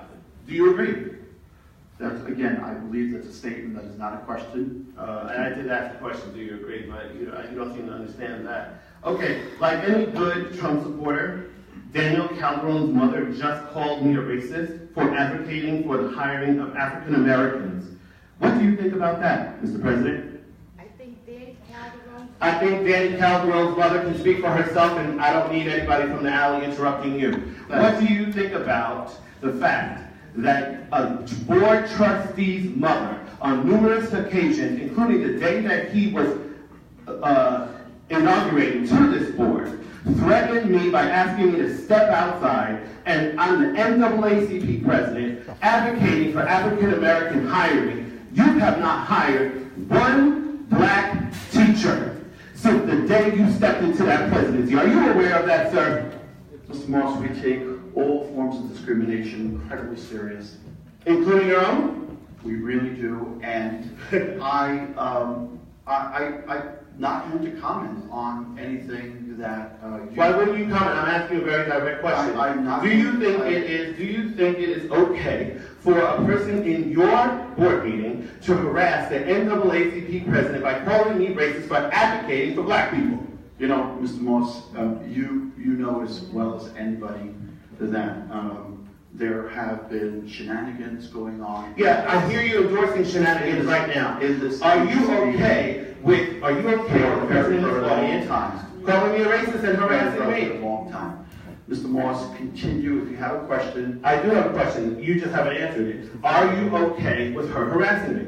I'm not going to acknowledge that because Once again, you haven't answered my question. I was not privy to any of the conversation. Once again, you are not answering my question. Would you be okay with anybody being harassed? I am not going to. Would you be okay with anybody being harassed in that manner? That's the statement that I said. We take those issues incredibly serious. Well, I am complaining right now. What are you going to do about it? I think that what you should do is, if that's a serious allegation, you should make that complaint. I'm complaining right now. Using the processes and the protocols that are already in place. And what would that be for you, sir? And I believe that, Mr. Roche, at your board meeting, what would that be? Because I'm complaining right now. If you can, well, this is still, you know, there are still rules and regs that govern. What rules and regs govern? What happens with it? It's an allegation. What you're referring to is an allegation. Right? So, Mr. Moss, you're talking to the wrong people. Okay, who should I be speaking to? You should be speaking with the police department. If you believe that you're being harassed, if you feel endangered, you should call 911 and you should make a report. And I believe that the board president should conduct his meetings such that individuals at his meeting, do not harass the citizenry. I have another question. On the hiring of coaches, when was the last series of coaches hired in this district? Mr. Nobleshoot, do you have that information? We hired for the winter coaches, I believe that was last month. I mean, coaches it's ongoing. I mean, we don't necessarily have a season where we hire. The coaches, when the coaches are hired, because I don't remember seeing the coaches' names last month, I was here at the December 14th meeting. When coaches are hired, are their names transparent to the public? Yeah, the name. Are they on this board agenda that the public sees? It would be on the HR report, that's correct. Not the HR report. It would be on the agenda. Would it be on the agenda that everybody sees? Yes. So I should be able to go back to past agendas in this year. Ms. Losha, I'm not sure if the HR report information is on the agenda that Mr. Moss is referring to. Okay, I may be incorrect, Billy. I'd have to actually find out exactly. In the interest of full transparency, can we make sure that all of those agendas are amended to have the coaches who were approved at those meetings on the agenda? So that's one of the things that we had spoken about a little earlier when I was referencing the OCR compliance and how it was that we were trying to offer more information, including contracts, yes, so we are heading in that direction. The thing with the coaches, I think, is something that can happen immediately, including, even, I think that some of the 6-period contracts, some of that information is not on the agenda that the public sees. So I think that that's something that we can discuss and will, I think, make an effort to have that information available. So when I come at the next meeting, those things will be available to us? Well, anything moving into the future is what we're talking about, right? Yes. Yeah, I think that is something that we'll discuss with the superintendent, and we will. Yeah, I mean, certainly if it should be on the agenda, we'll put it there. We're not trying to be evasive in any way. If it should be there, and it can be there, we'll certainly put it there. Is the board receiving the necessary disclosures for each person who's listed here? They are. We are. Okay. And is that true also for the coaching positions and advisor positions? Because those are individual positions and contracts that are given by the district. I believe that when they are new hires. New hires, every year is a new hire by contract? Yes. I believe that we are getting the new hires information, but So I should be able to foil, even if for the redacted coaches, disclosure forms that are currently working in the district, yes? I can't say, I can't guarantee that we're getting. So you can't guarantee that you're following the board policy? Can't guarantee that we're getting all information, because I'm not sure if we're getting the. Yeah, it wouldn't be, first of all, if that's not on the board, I have to just see if that's actually supplied to HR, Billy. In all honesty, I would suspect It is but I don't want they are to- elected officials, sir. We all do, they are supposed to oversee you. So I'm here at a board meeting, I'm not here at a superintendent's meeting, with all due respect. And I am going to hold these board members responsible for any kind of covering up of hiring their relatives that exist in this district, especially when they ran on an anti-nepotism, anti-corruption campaign.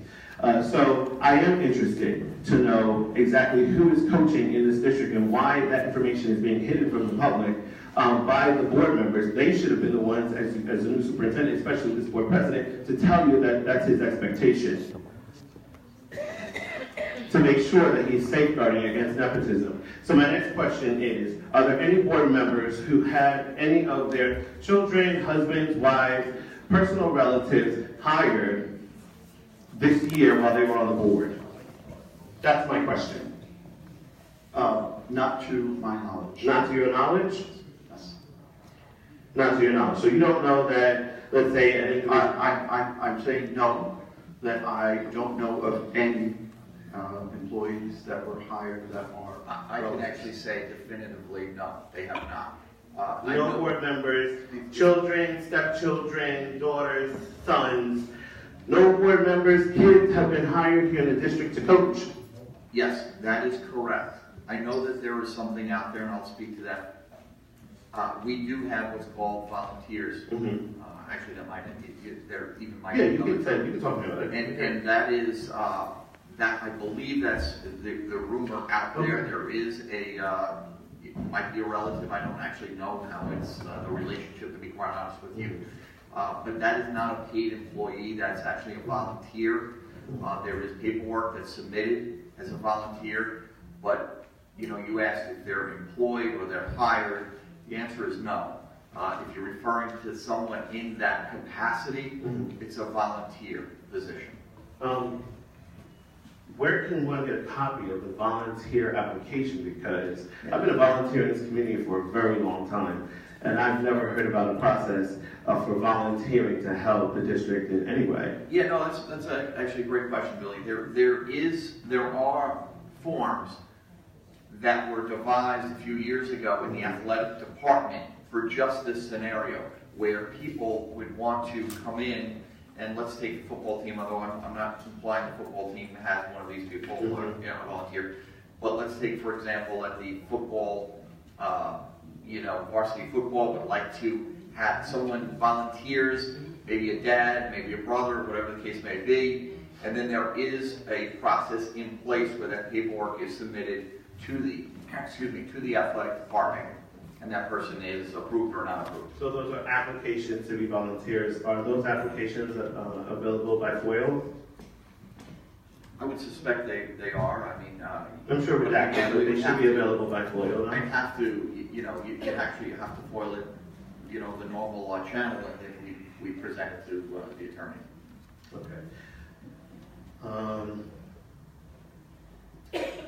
Mr. President, I know you don't want to speak to the numerous issues involving Maria Gonzalez-Prescott and her illegal activity on the school board. However, you are a responsible agent as president of the board, and I am dismayed that in your capacity as president, that you would vote to indemnify criminal activity on this board. On December 14th, I spoke to you very clearly and went over the legal statutes about criminal conflict of interest taking place on this board.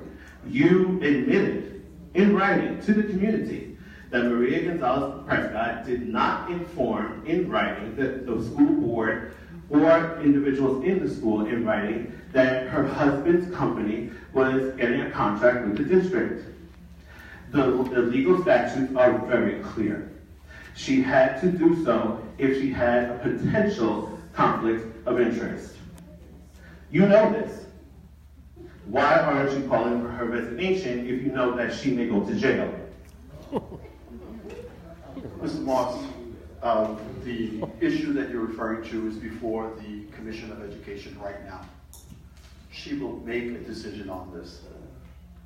And from that point forward, we will know whether what you're saying is valid or not. So at this point, we cannot comment on this because of pending litigation. I understand your stance of why you wouldn't want to throw one of your friends off of the board. You talked about friends and family. Well, she's obviously your friend and you don't want to kick her off the board, isn't that right? Continue, Mr. But you have a legal duty to do so, isn't that right? Continue, Mr. Moss. The Commission of Education may remove her from the board for the illegal activity that took place in July and August, and to this day. Well, actually, you can answer that question. Has she submitted to the Board of Education anything in writing that is spoilable for any of us as a community to read and digest the fact that she tried to give a contract to her husband? No further comment on this issue, Mr. Moss. Please continue. So I guess you have no plans of doing your fiduciary duty. Understood, she's your friend. Now, the funding fiasco. You're not suing New York State because you feel that the legal fees at this point in time, you're not sure as to whether or not something may happen. Why did you decide to indemnify Trustee Gonzalez-Prescott? Again, Mr. Moss, we can't comment on because of the pending litigation. No, why did you decide to do that? Again, Mr. Moss, respectfully, I cannot comment on this. Okay. You haven't answered any of my questions yet, but okay. On December 14th, I have a video of you speaking with Evelyn Rodriguez, who is suing the school district for over $100 million because of what happened to her daughter on the street. My question for you is simple. Do you have any contact with Ms. Rodriguez outside of this boardroom? Mr. Moss? Because if you do, you have a responsibility to recuse yourself from every legal discussion about her lawsuit. I'm incredibly saddened with what you're insinuating. Ms. Rodriguez was part of this meeting. It was video that you have, just like she's standing right behind you right now. We are going to be polite. We are going to respectfully speak to community members that have concerns.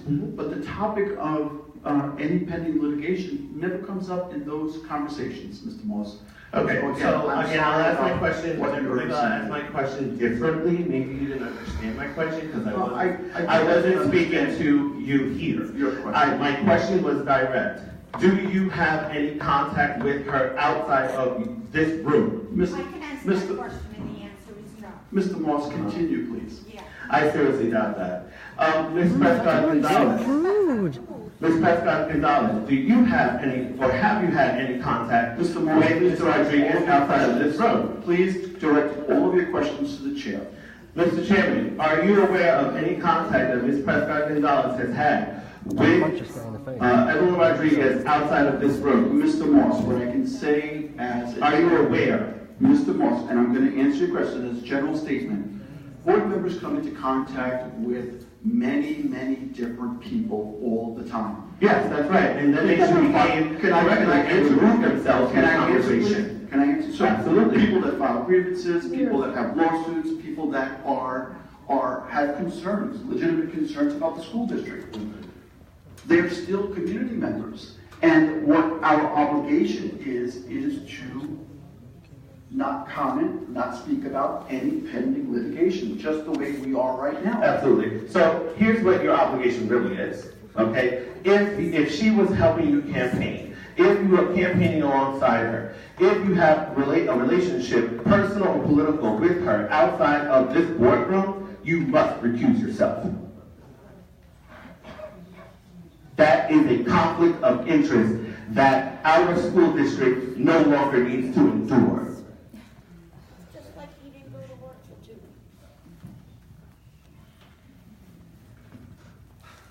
I'm sorry, Mr. Feliciano, I have to jump in here because Sure.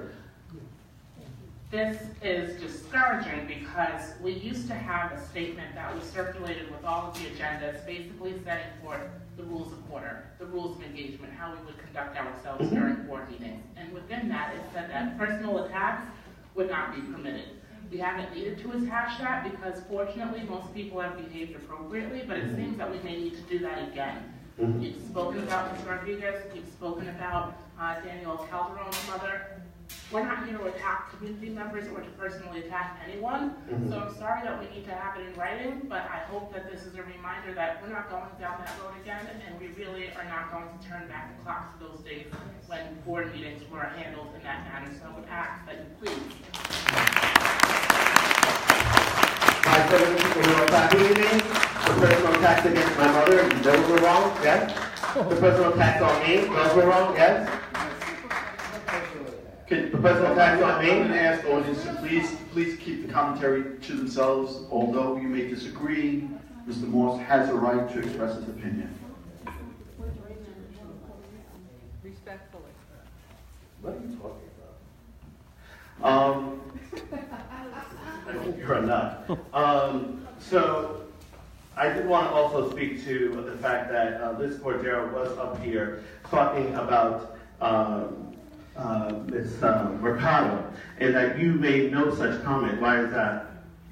I mean, I'm sorry, to the attorney. Mr. Moss, You made no such comment when a personal attack was made. To everyone here, I think that you know there are annotations that can be made, but when it becomes excessive, it just becomes excessive, and I think that that's what we are all concerned with. No, that was excessive. It didn't need to be done. It wasn't a question. So my question is, there was a Hispanic woman, and you're a Hispanic woman up there. I'm sorry, I'm going to finish this. As the NAACP president, I'm going to finish this.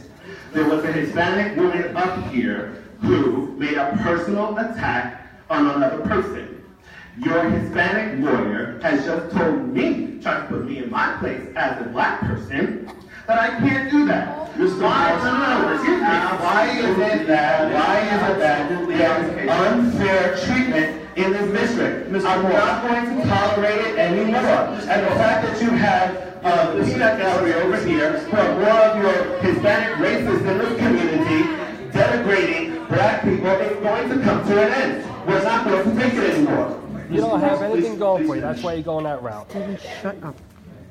I did ask the question, why was there a difference in treatment? I'm waiting. Mr. Moss, I don't know if you heard me, but one of the things that I did do to the audience members that were saying things to you was I asked them to stop. Did you remember that? So in protection of your rights to express your opinion, I asked them to stop. That's how I'm going to ask you a question. So I'll ask it again because clearly you don't want to answer. Why was there disparate treatment just from your attorney? Your attorney watched Mr. Moss, if I can just say, really, the reason is clear to me, okay? Because yours is consistent. You're going on for 20, 25 minutes. If it was missed, I'm sure it was an oversight. Obviously, we will speak to Ms. Cordero. No one should make a comment to anybody in the audience. But this is now bordering on the absurd, Billy. You are attacking people constantly. And it's not the first month, it's the second and it's the third month. I mean, I think actually Mr. Feliciano has sat and taken it like a gentleman. He really has. You've made your point. You obviously disagree with the votes that took place in July and August. That is clear. You obviously made the point. But I don't think the personal attacks should continue. Now you're traveling down from this board to that board member to attorneys. It's getting ridiculous. We got it. And you know what? They are trying to turn the page. Give them time, okay? Don't keep attacking. You made your point. Let's move on. And have valid questions. I mean, you're asking questions that you know they can't answer. You asked him once, he said he can't answer. A rational person would then move on. That's it. I mean, I have to sit here and take this week in and week out, month out and month. It's getting crazy. It really is. This is not who we are. This is what we're representing here to people who don't know any better is that this is a freaking loony bin. It's not. It's great people here, and what this is doing is denigrating all these happy people. That's it. I mean, that's all this is serving. It's just serving to bring us further down. I mean, do we want to get to Hempstead? Have you seen the video of Hempstead? That's disgusting. Do we want to get there? No. There's a lot of people who are trying to, raise us up. And I feel like all we're trying to do every month, I dread this, because all we do is just freaking drag us down. It's crazy. I agree with you. What? I completely agree with you. However, the voice of the community should never, ever be suppressed. But Mr. Feliciano is not trying to suppress you. He's just saying, I can't answer this question. If you ask him a question he can answer, he will answer it. But you also are very aware of the law. And the law is quite clear on this. When there is pending litigation, they can't comment on things that may be used against them in a court later on. So it's very clear. Their only comment is no comment. That's it. That's what it said. Last month I asked, I was here to support a teacher whose daughter was, in my opinion, abused by a coach in this district. And I doubt anything has happened since then. I certainly was promised by you that you would contact myself and the parent about seeing that the hiring of coaches have parents involved in the hiring process. Am I going to get a call about that? Mr. Moss, and thank you so much, Mr. Lochner, for the commentary. At this point, what I can tell you is that Superintendent Lochner did follow up. It was something that I kept myself in the loop of. He fulfilled all of his obligations as stated at the last meeting. No, he did not, because I did not get calls about that. Neither did the parents. With the parent. And I have to commend his efforts. We really are trying to make this a better place. That's why I had proposed the resolution, and something that I want the community to consider, to have, elections at large. I do truly believe that may help. Help to save your position? Actually, my opinion is that incumbents... Because you're doing it so it affects your election in 2019, right? No, so incumbents, I believe, and this is just my opinion, right? I believe that incumbents have an advantage when it is that they are, need to be challenged personally, per seat. I believe that the advantage now flips towards people who want to put their hat in the ring, want to raise their hand and try to win a spot as an elected official in this community. So it's quite the opposite of what you're saying. I completely disagree mathematically. It actually encourages more people to run, and so when more people run, it actually splits the vote and gives the advantage to the incumbent. So, sir, you can try to fool some people, but you will never fool me with your little magic wand up there of the whip of your tongue. The reality is that you're trying to do it to save your behind, because a one-on-one race against you, you know you'll go down. But anyway, could you please answer my question about the two of us being called to address the hiring practice of coaches? So I'm spinning around and just answer my question. The issue, as I remember, was concerning the concerns that the parent brought to the table, brought to the podium, and those issues, I believe, have... Right, because you're not paying attention to anything that I'm bringing to the table. We disagree. So what I brought to the table was that the hiring of coaching needs to be addressed, and that parents should be involved in the hiring of coaches. After which, the superintendent said that he would be in contact with us regarding that. So my question is, when is that going to happen? Okay, Mr. Lucian, first of all, I did contact the parent. I've been in contact with the parent many times since the last meeting. Unfortunately, we had a meeting earlier this week. It was canceled. I'm not going to go into the reasons why. In terms of contacting you about that, I did not. Did you contact the parent about that? I contacted the parent about her concerns that she brought up at the last meeting, and that's what that was about. Did you contact her about having parents be part of the hiring committees for coaches? Yes or no? Okay, I'm going to be very clear on it. The answer is no, because I remember it differently than you do. And that is that I wanted to address the concerns that she had about a specific coach. That's what I remember.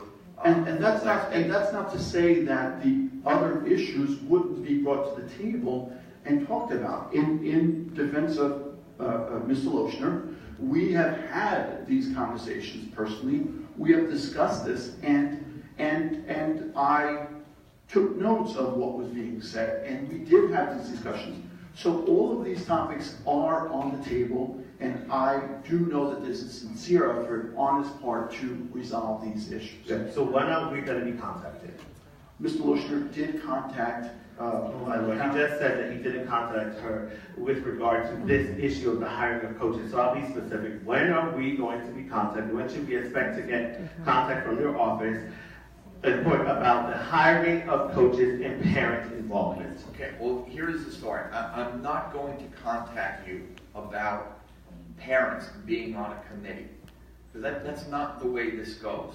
Okay, I discussed this with my cabinet, and then we discussed it with the Board of Education, how we're going to continue hiring coaches.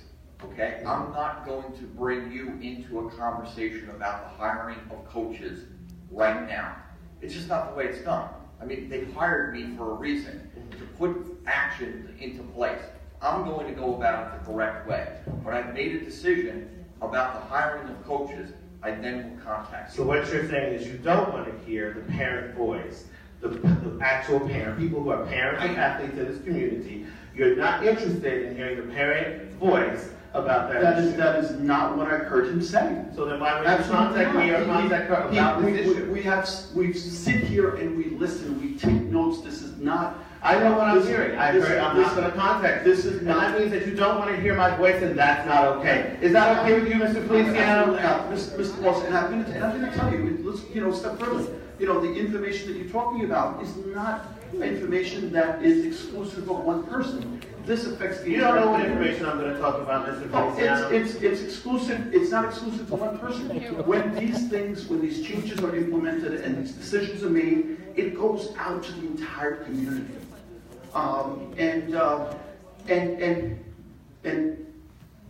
I'm sorry that we disagree on The parent voice in the so many community. different things. Yeah, I'm sorry too, because it's very important that parents are at the table when the hiring of people who are going to affect their lives for years to come takes place.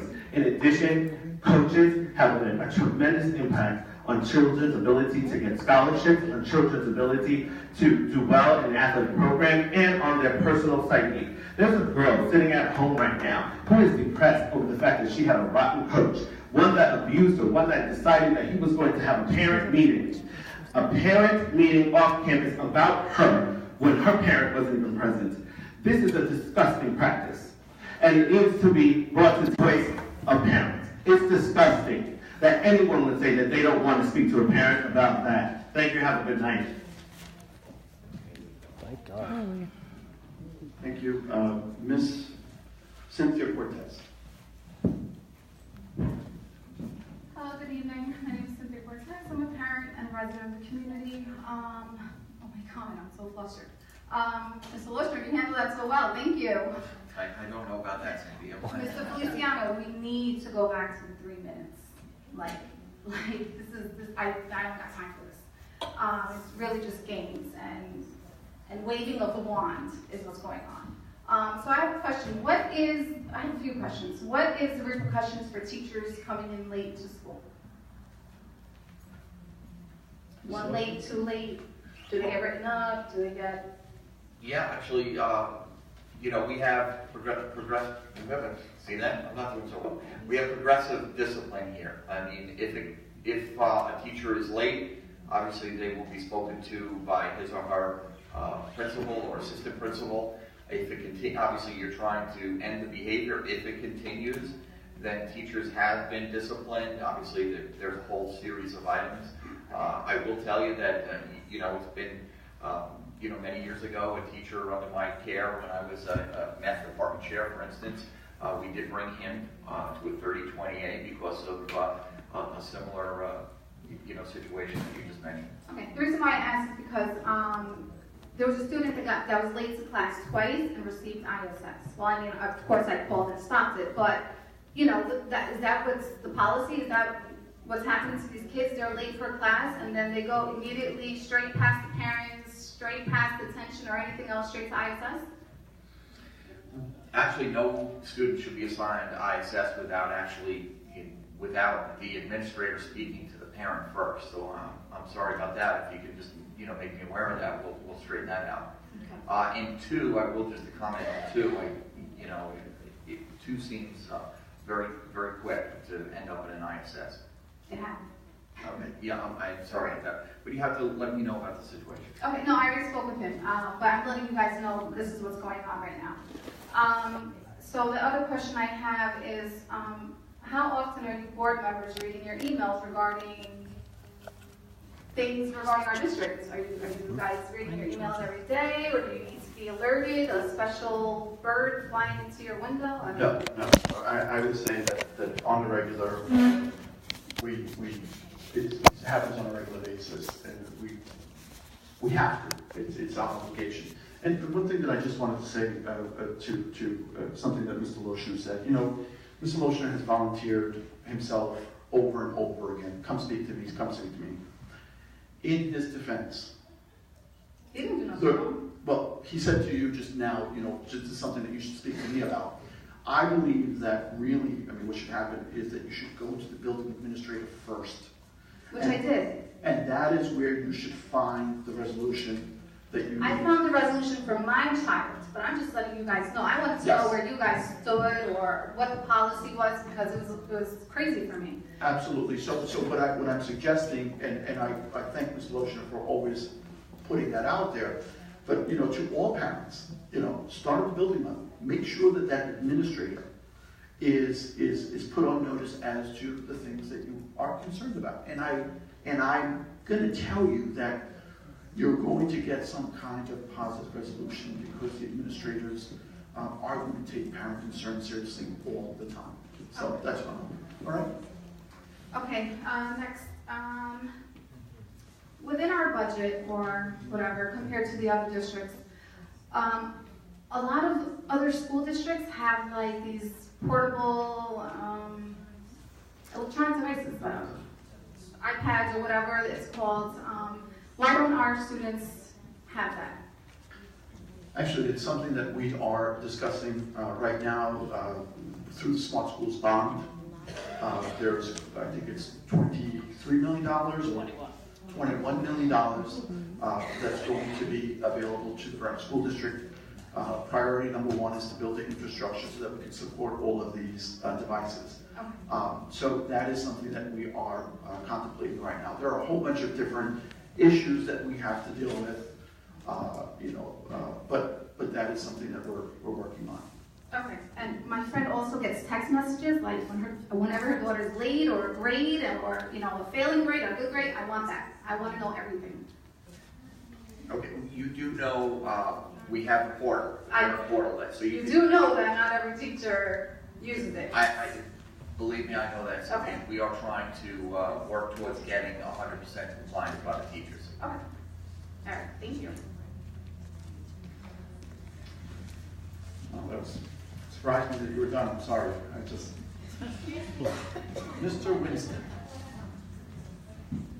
Mr. Jeffrey Winston? Yes, that's me.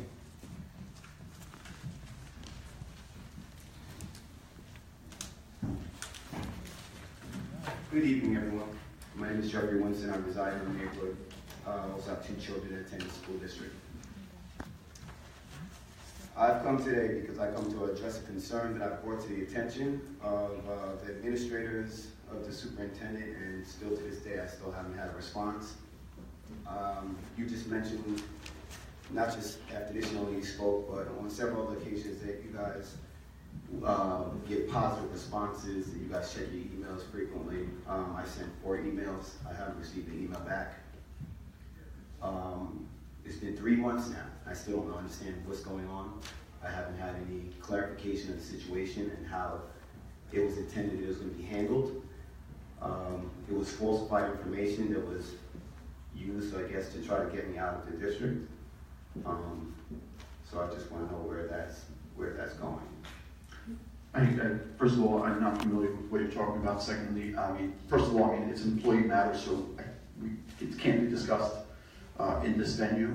I'm not familiar with what you're speaking about, and I would strongly suggest that you do take a moment at this point to speak to Mr. Lochner. Certainly. While you're here. It was a letter I received on October 16th, 2017, in regards to not residing in the district. On the 16th, which was a Monday, it was said by Friday the 20th that my kids would no longer be able to attend the school district.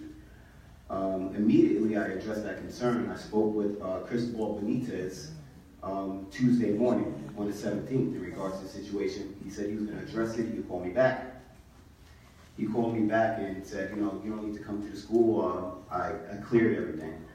I then received a voicemail from him saying that it's going to take further examination in order to handle the situation. So on that day, the 17th of October, I made my way down to the administrative building here. I spoke with Cristobal Benitez and the supervising attendance teacher, which is Nicholas Argentieri. During that meeting, a lot of falsified documentation was presented and accusation that this seems to be a little unethical. At that moment, I dismissed myself from the conversation. I asked to speak with Cristobal Benitez privately in his office. He didn't seem to be interested in my complaints or he didn't seem to be interested in anything I had to say. He just kept on saying, there's homeless housing on Crooked Hill Road, referring that I didn't have a place to stay in the event that there was a problem with residency. Then he noted me as being an athlete at Brentwood High School, which I graduated, and proceeded to speak of athletic things, nothing in regards to the situation. So at that moment, I left the meeting. I called Assistant Superintendent Monique Akil. I spoke with her on the phone. She recommended that I send the email referencing the issue, and which I did, which was October 27th, 2017. I addressed Mr. Lochner, Mr. Keel, and I also, blind copied somebody so I know it was going out. haven't received a response to that one. So on November 7th, I sent out another email. Still haven't received a response to that, but I did get a call from Mr. Lochner. He left me a voicemail. The following day, I spoke with him on the phone, and we arranged a day to sit down and meet. That was on November 17th. And that day we did meet. I expressed my concerns of the unethical behavior of people in the administrative building. I was assured that within a week's time that he would have some answers for me. And as we can see, that a week has went by, 2 months have gone by, and I still have no clarification of the situation and how it was going to be addressed. I did then again send him another email on December 1st requesting that, after following our conversation, that he had promised me some information, which I never got. I actually kind of gave him a deadline to see if he could respond back to me by a specific date, which is stated in the email, and I still haven't received a response. So I don't understand what else I need to do in order to get some clarification on this issue. And I'm pretty sure at this point that if I were not to raise attention to this, it would just be swept under the rug. So I'm just trying to understand when, you know, community members or parents address situations in regards to the kids, as you guys explained, that you guys give positive feedback and you guys read your emails. So in the event that I sent 4 emails within 3 months of time and I haven't received one back, I mean, how do you explain that? Ms. Winston, and I'm saying this with all due respect, you've mentioned a couple of things, you know, issues with staff members, issues with your own kids, and I've got to tell you honestly, I'm not familiar with the situation, but I can tell you that right now is the moment to ask that question, to see if we can coordinate another meeting or some follow-up. And what I can tell you is that I will have some of my own follow-up on what is presented. But for the time being, I can't discuss this, nor can the board members discuss this in public. Well, I understand that. I can give you my word that I will follow up. Well, that's pretty much why I'm here. I would like a resolution. I would like somebody to speak in behalf of this issue. I had false pictures taken. I had this gentleman saying that he staked out in front of my residence. He's had conversations with my kids and people caring for my kids. And this is something that I should know about. And if I have no understanding of this, then that's a problem. And according to him, this investigation, or according to the attendance individuals, this investigation has been going on for about 1.5 years.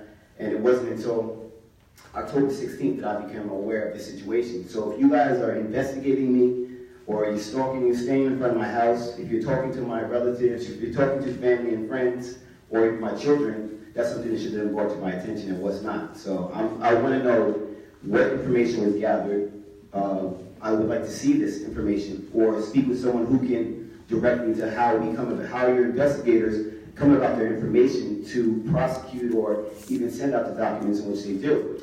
Now, as we all know, Brentwood is about 80% Hispanic community. Some people may not understand the language or be able to speak for themselves, but I guess that, you know, once I presented myself as I come, you guys didn't think I was competent enough to take it further. I explained to Mr. Wilkson that, you know, this was a pressing issue. So it's not like, you know, we forgot about it, we didn't know. I went through the chain of commands. I'm just baffled. Mr. Whitson, I did take care of that situation. I promised you I would. If your kids are still in school, they have not been disqualified from school. That is correct. My kids wouldn't be disqualified from school because they reside in the district. So you didn't handle that. That was something that I handled. Now, even if you did handle something, I think it was, you know, appropriate for you to reach out to me and let me know as I requested and as you said so. You used my personal phone number. You've texted me. You've called me. You left me a voicemail. You have my email, as I've sent you emails endlessly. So there's plenty of ways that you could have reached out to me to address the situation. So if it is handled, I have no idea of that. I did address it, though. I mean, we can continue this further, but as you said, as you noted, I have emailed you, spoken with you. No, you haven't emailed me. Well, I texted you, or whatever the case may be, via the phone. And I did meet with the people, as I promised you I would, because I was equally as upset by the evidence that was presented to you.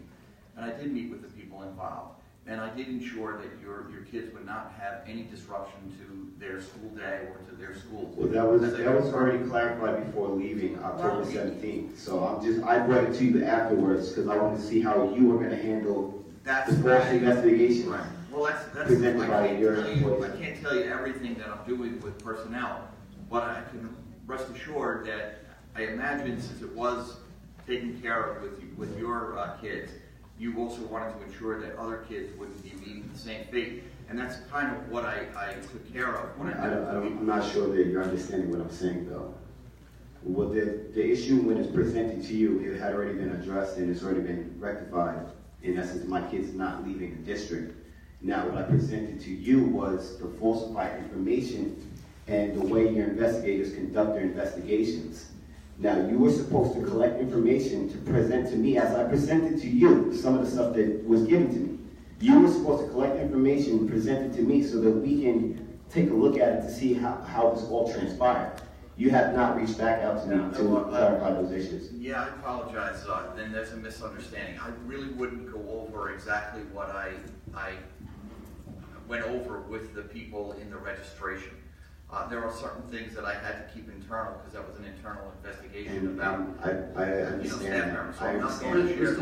Mr. Winston, can I just jump in for a minute? So this is the first time I think that I've heard this. I think this is the first time that board members have heard about this.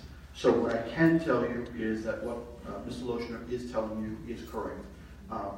Going over employees and discussing any discipline or any investigations with community members is not something that can happen, but it can happen with board members. So what I'm going to tell you right now is that we are going to look into what it is you presented.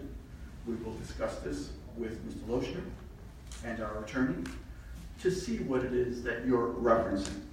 And hopefully at some point there will be some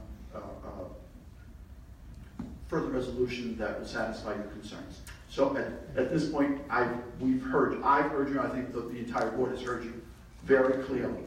And we, at this point, have to take this over and we will proceed with this. Okay, so at what point in time do I expect a call or a meeting to sit down? I'm not sure what information can be given to you, but I will have more answers, or we will have more answers as to what it is that you're presenting.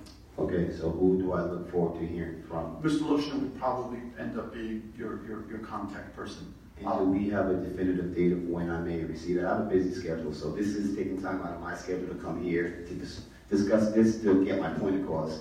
Yep. So, and I thank you for coming here. I can ask you to please leave your information, your contact information, your email address with the district clerk, with me right now, and we will discuss this further. The only reason why I can't give you a time frame is because I'm not really sure what this encompasses. So I am trying to be cooperative. I am trying to be supportive. I just can't tell you exactly how long. all right. Thank you. So please, before you leave, please leave. I mean, feel free if you want, just go right now and leave the email address, contact information with our district clerk right now. All right, thank you. I don't have anybody else on a list. Is there anybody? Yes, please. Ms. Rodriguez. Good evening, board. My name is Evelyn Rodriguez, resident of Rockwood. Basically, my questions are just a follow-up on status on cameras, 253 cameras. Are they all up and running? Mr. Lochner, could you address them? Well, just to give you a status on the camera, Ms. Rodriguez, we're actually, because as Mr. Feliciano mentioned earlier, we were approved our Smart Schools bond. So we're going to have our network completely redone and bolstered. Cameras, which we have a considerable amount of, I don't know the exact number that will be installed.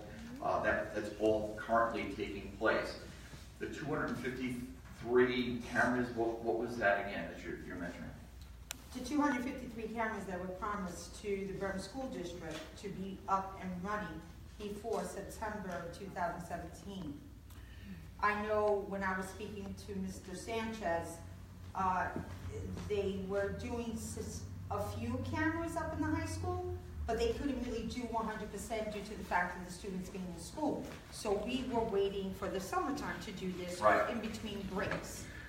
So you mean last summer? There were cameras installed last summer. We have, in terms of the high school, there were cameras that were installed on the exterior of the building, in the interior of the building. We will, as I'm mentioning, when we get the Smart Schools bond, we will install cameras not just in the high school, but in all of the schools, in addition to the cameras that we have now.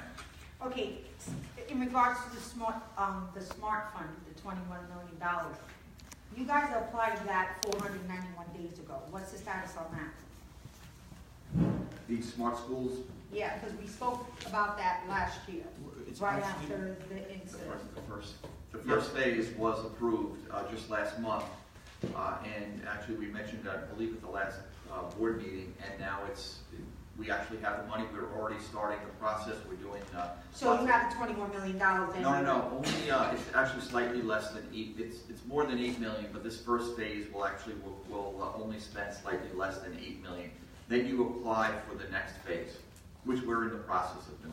So the time frame on that, I think, is probably more important. I think that Ms. O'Connor, could you comment on the time frame where we are? I think that we thought that by the summer we would have a tremendous amount of progress. Right. I think what you were referring to is we thought the Smart Schools bond would go much quicker than it did at the state. We didn't get approval till the very end of November of 17. So when we first started talking about the bond, we thought it would be the spring of 17 and we'd have a lot of that work done over the summer of 17, but that's not what happened. And we weren't allowed to spend any money until we got the approval. So now we have the approval to move forward. We're in there nights, we have staff in on weekends, the contractor in. To put network wiring is where we're starting. We'll do spot cameras for now. We're doing PA systems, we're doing security systems. We have a lot going on, And we're also doing lighting, correct? Lighting is with the energy performance contract, but yes, it's We're going a to be separate. lighting up the school like you can see. Lighting, we're changing out the exterior lights on the building to LED, which will be brighter. That's where we have an existing light, we're changing that to LED. It's not adding additional, it's just replacing what we have. That's all you can do with an energy performance contract. Okay. And how about the hiring with the security guards? I think we've hired. Remember, we were approved for 11, 2 was hired, so they're still, No, actually, all 11 have been hired. so we're looking at 71. I actually remember that number being in the 60s, so. Because originally it was at 60.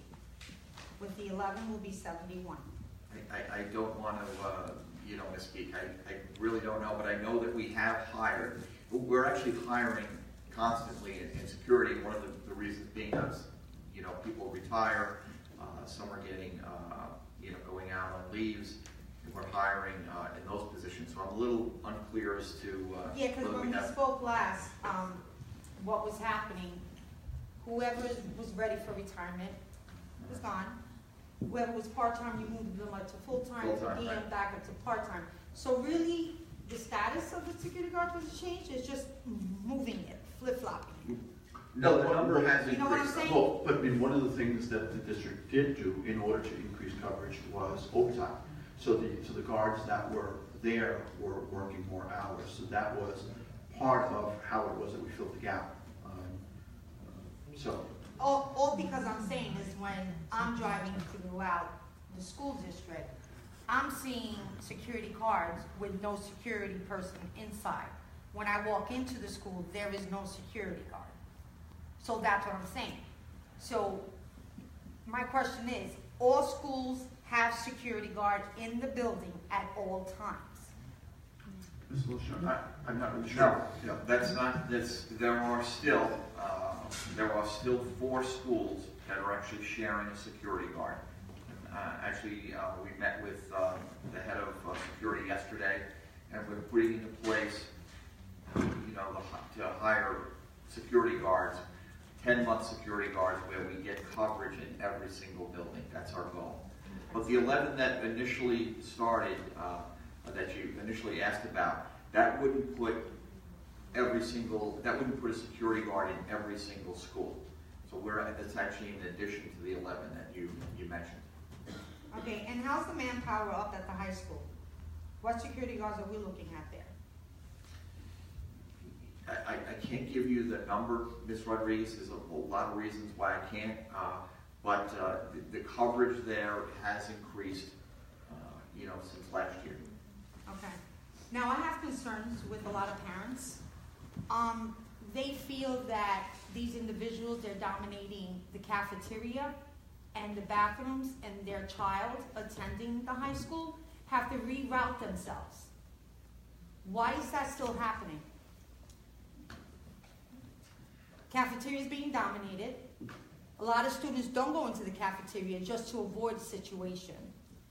Kids are going outside the school to go down to go into another entrance to get into the school because they don't want to go through a hallway.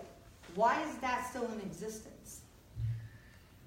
Ms. Rodriguez, I know that's been said many times that there are hallways dominated by kids. It's really not the case. I'm in the high school probably about 3 or 4 times a week now. I was there last year. I'm not sure what hallways you're speaking about.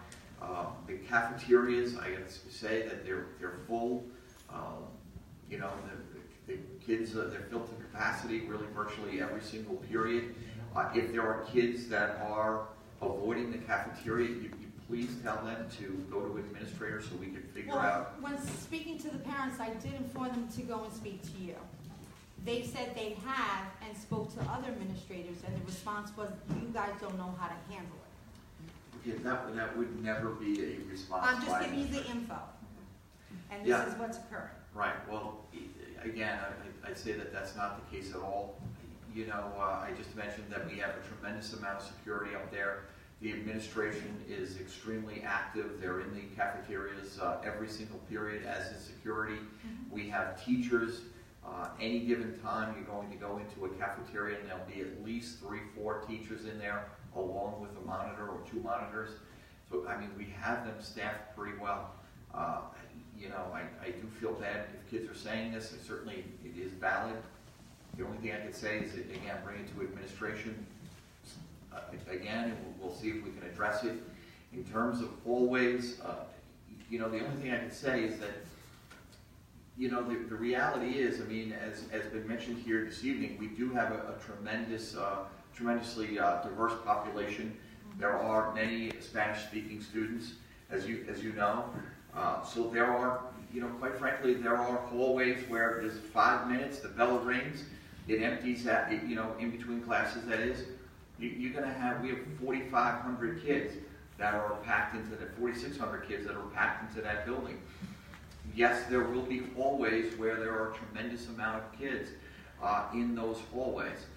Many of them will be speaking Spanish. It is in between, classes, as I say, and it can certainly be intimidating to kids. We are quite aware of this, and we do what we can to try to, make everyone feel welcome and a part of the school community. We are cognizant that it can be intimidating to students, but I have to say that there's not a hallway, there's not an MS-13 hallway where kids are hanging out and they're not allowing students to pass through.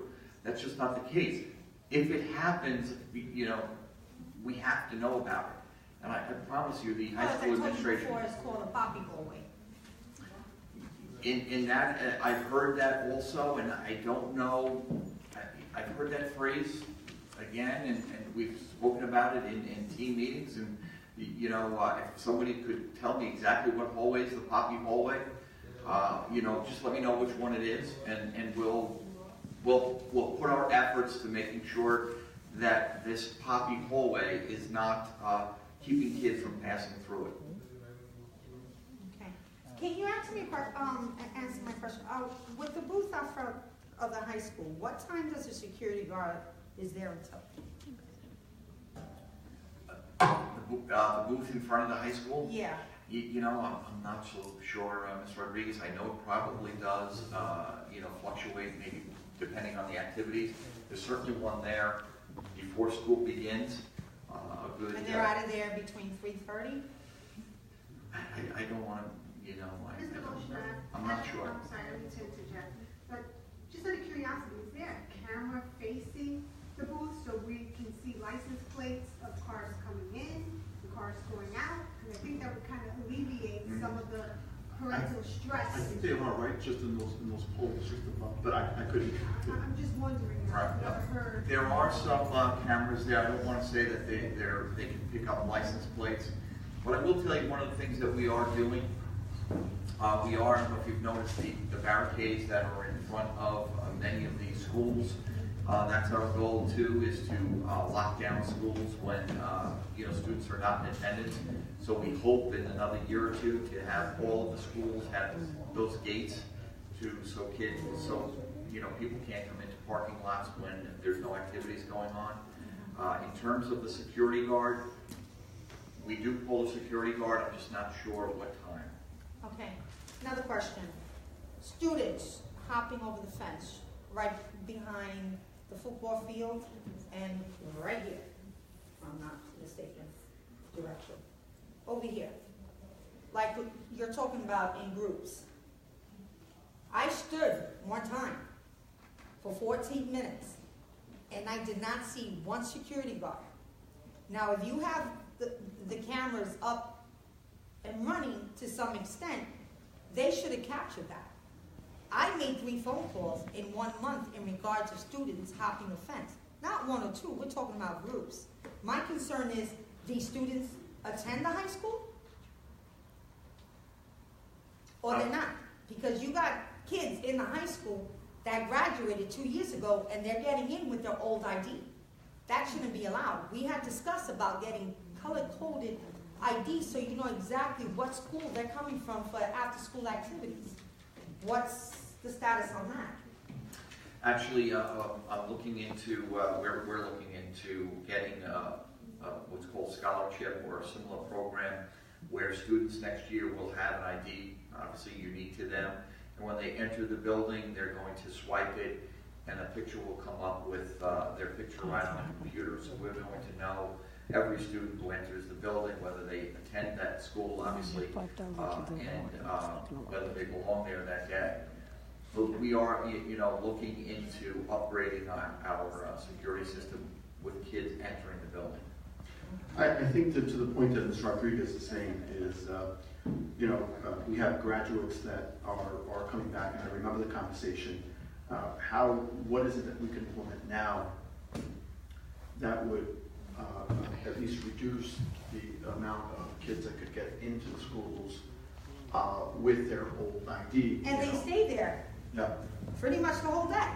Yeah. They're roaming with the other kids. That's a very interesting point. I know that there is a system in place for the IDs. I'm not exactly sure. I think it's on the back of the ID that may have some kind of further identification.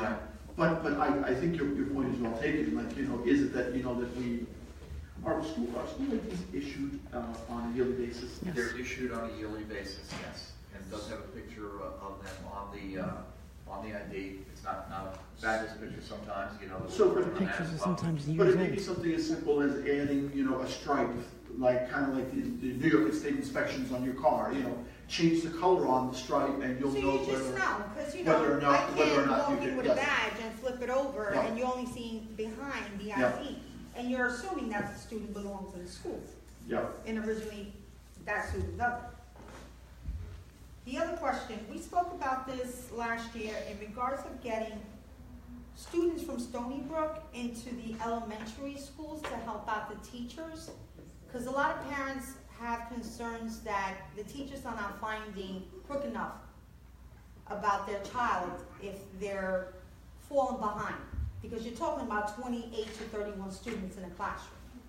So by the time they reach your child, you're like already 6 months into the school year. So I know these students are looking for hours and credits. So we're not putting out any money. We're just acting to come to help. Is that a possibility again? Now, are you talking about interns? Yes. That are on Going the for a teaching degree. Teaching career track? Need hours.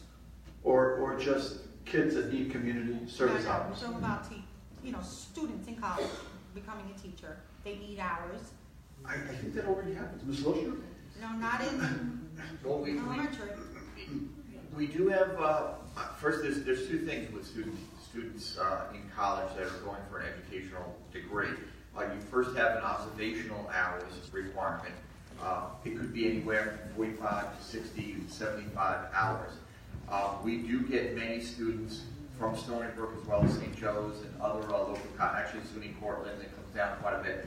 And those student teachers are getting observation hours in all of our schools.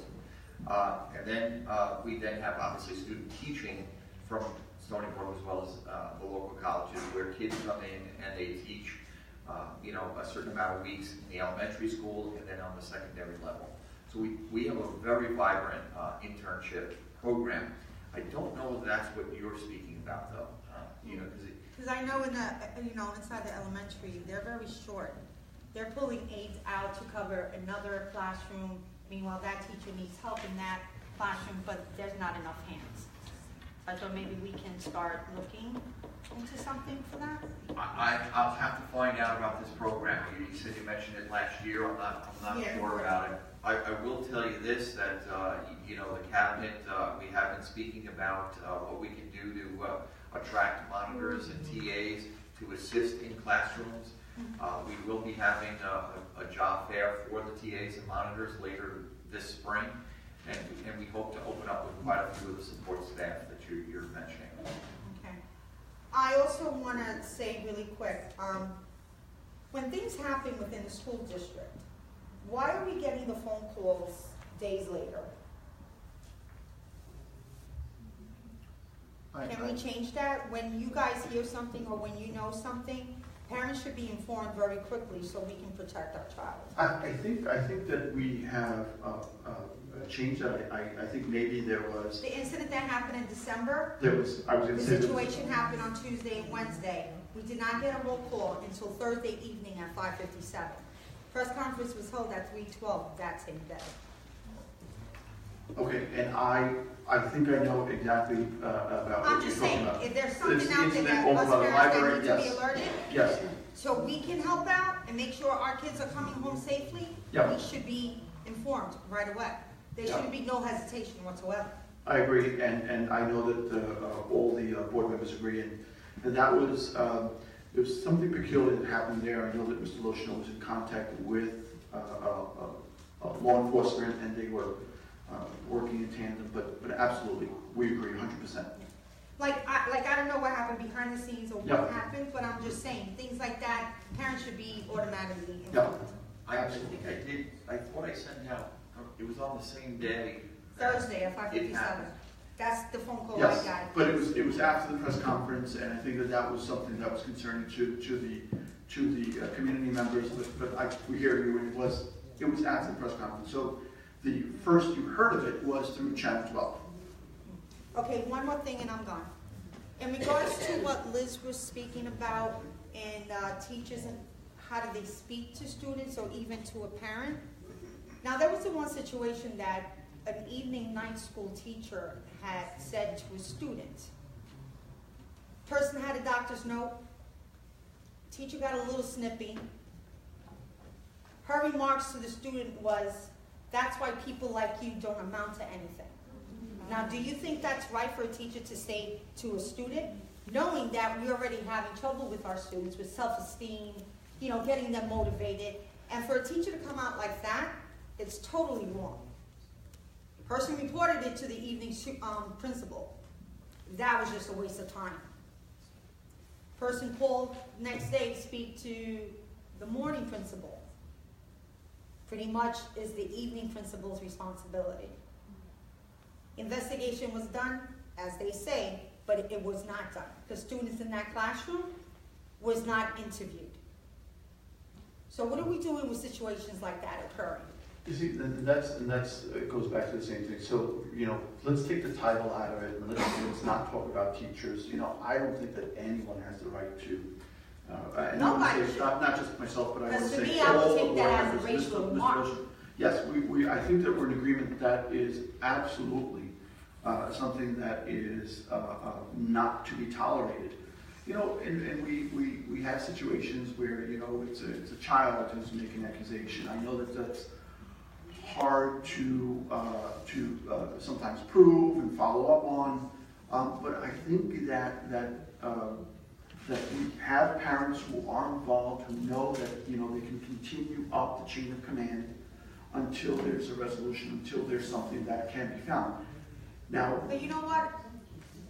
Parents do that. And we just get closed door. yeah. You know what I mean? That's not right. If something like that, and you go up to the school when your child calls you, and you're trying to take care of it, and you're talking to a person that doesn't have respect for the next person, that's not right. It's I've removed my hat as a board member, and I'm talking to you as a parent. It's one of those things that's incredibly hard to prove. So you understand that that's what we're dealing with, and I get it. And I don't say that I could never say that it never happened or that it won't ever happen in the future. But we do need to educate our kids. We have to make sure that we are there, present in their lives, making sure that everybody who interacts with them is held accountable. Because that's the job that we have in the school district. So I can tell you that I know that Mr. Moschner is incredibly sensitive to this topic.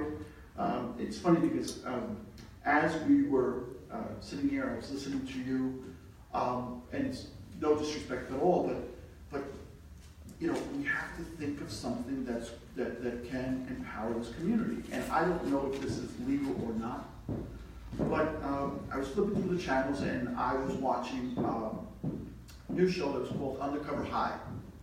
They have adults who go in there as students, right? And they actually look very, very young, and I was like, holy cow, that person's 25 years old. Unbelievable. I'm not proposing that. I'm not proposing Undercover High.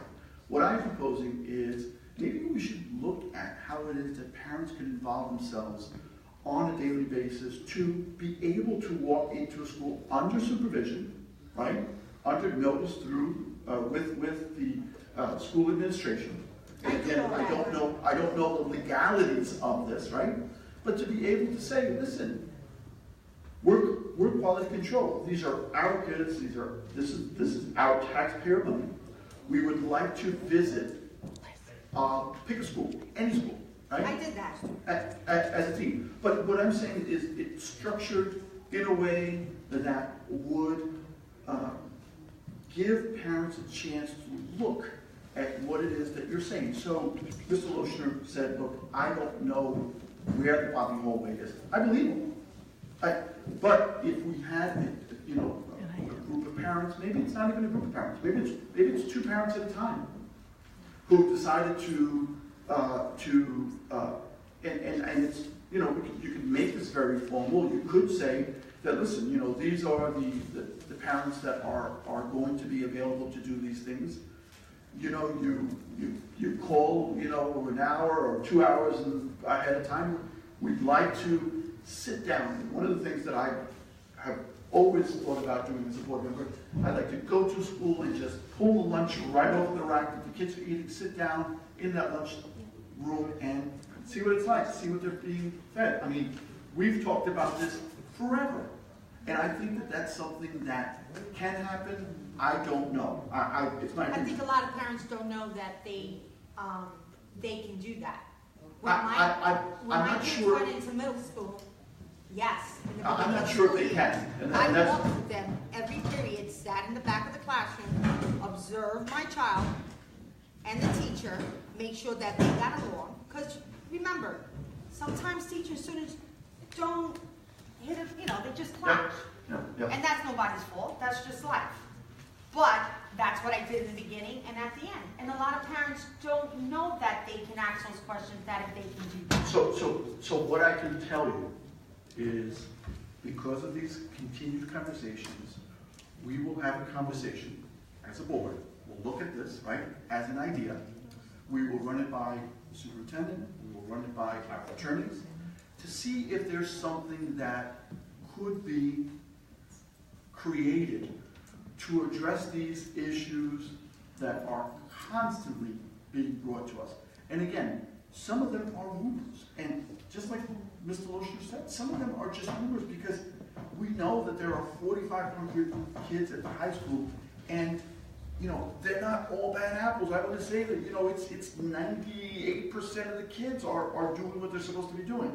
I have a daughter in the high school, you know, but that doesn't mean that we should dismiss the concerns that are being brought to us on a regular basis. So now we have to think outside the box, think about how it is that we can go in, grab a lunch, you know, not us, like not me, I'm sorry, but I am just like spread incredibly thin at this point. But, you know, maybe we can say,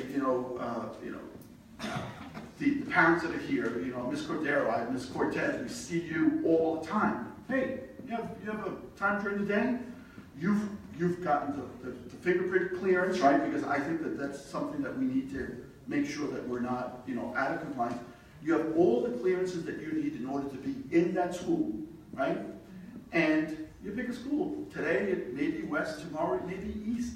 Who knows?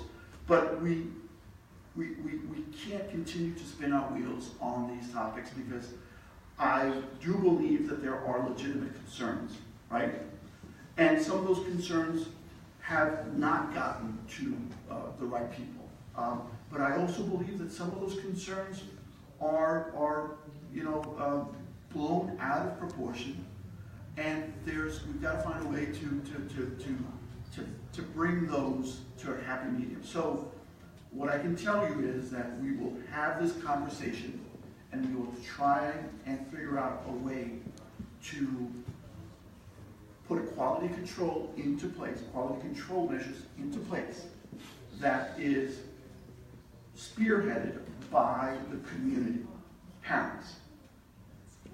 Okay? Thank you very much. Have a good evening. All right. Rob, forget about me. Yes, of course. We always have time for you, Ms. I Langeroth. have 2 questions. Come up. Okay.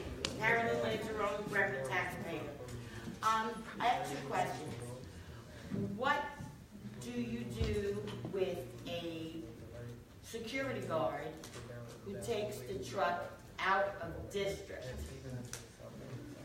I'd like to know, because I kind of feel that it's a blatant disregard for Brentwood's policy. Ms. Langeroth, so sometimes there are legitimate and valid reasons for Brentwood vehicles and Brentwood personnel to be outside of the district. Does he have a Home Depot credit card? Well, is he going for absolutely. You maintenance? just hit. I don't think so. Yep. But it was Friday. I don't think so.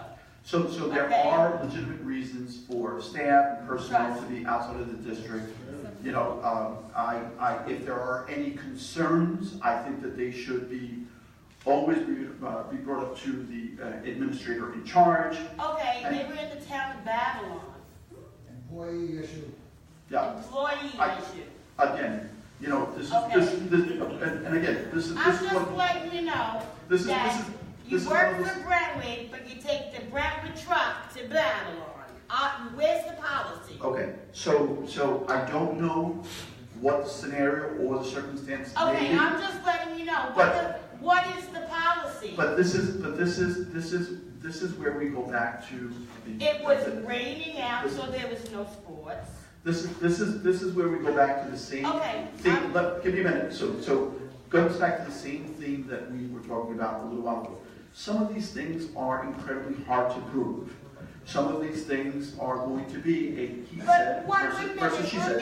If there is proof, legitimate proof, that, you know, X, Y, and Z car, X, Y, and Z staff member was at a particular place when that person should have been working for the school district and was out of place, and there is evidence beyond any reasonable doubt then that needs to be brought up to the proper administrator. Okay, I'm just asking because I'd like to find out, you know, because I kind of feel that if you're employed by Brentwood, you shouldn't be taking a Brentwood vehicle to Babylon, because that's a blatant disrespect for where you work. Take your own damn car to Babylon. Again, what I'm saying is that I do know that the district has accounts and purchasing supplies in various parts. They have GPS tracking on all these vehicles, correct? Most of them, I don't know if they all work. I don't know if they all work, and that's something else. But what I'm saying is that if this is a concern that you have and it's a pattern of behavior. I saw it firsthand. Yeah, if it's a pattern of behavior that you think is ongoing, bring the proof to the district. Bring it to the administrator in charge. Make sure that you are documenting what is going on. You know, again, I've said this before. Everybody's got a video camera. Everybody's got a cell phone. You know, this is the kind of stuff that we will take seriously. But the problem is that nobody has the time to follow all of our employees all the way around. Okay, and for the most part, we have good employees. Now, being that I said that, all of the security guards, they work every single day. You got 71 or 61 security guards. Is that, somebody give me a figure? Mr. Wilson, I think it staggers. I don't think that it's, Okay. yeah. All of the, Part-timers and Nolan and subs, but it's in that range, and I all apologize. of the security guards that are employed by Brentwood School District work every single day? No, we actually have weekend security guards who only work weekends. We have security guards who only work evenings. And we have security guards that just The ones that are assigned to the schools, like to cross the walkers, those security guards report each day, right? At the high school? More than likely, yes, Carolyn. Okay. The security guards assigned to schools more than likely are everyday employees, although I will say that sometimes... Monday through Friday. Monday through Friday, Okay. for the most part, yes. We might have a sub occasionally, but the security guards who are assigned to a building, generally speaking, you're correct. They work Monday through Friday. They may be assigned to the Rawson Center. They might be assigned to the Freshman Center or one of the middle schools, etc. They would report to work every single day, Monday through Friday. Okay, now, let's go to the next question. What happens if said security guard takes off a Wednesday, and then next week he takes off a Wednesday, same day, and then the next week he takes off a Wednesday? Wouldn't that draw some red flags to you as an employer? Why is he taking off a Wednesday? That's a good question. I mean, if there was a pattern of absences, that's what I'm asking. Right. Yeah, if there are a pattern of absences for any employee, not just security guard, then yeah, it would be looked into. Okay. Now, you mentioned that there was a patch of lands that had same stuff that was in Clementi Park. No, not the same stuff. Yeah, Not the same stuff? Can you clarify what's in it? No, and Ms. Lanzarone, and that is what we are in the middle of doing right now. So New York State DEC is involved in this investigation. We don't have, we have confirmation that there is contamination, and we're waiting for more results and more communication. So I thought, or this board thought, that it would be prudent to put that information out as soon as we got it, and that's what we did at our last business meeting. And just letting everybody know that, that there is a problem, and that we're doing everything that we can about it. So at this point, everything is preliminary. Thank you. All right. All right, I am going to request a motion to adjourn this meeting. Could I have a motion, please? Second? All in favor? Aye. Are you sure? All right. Have a nice night.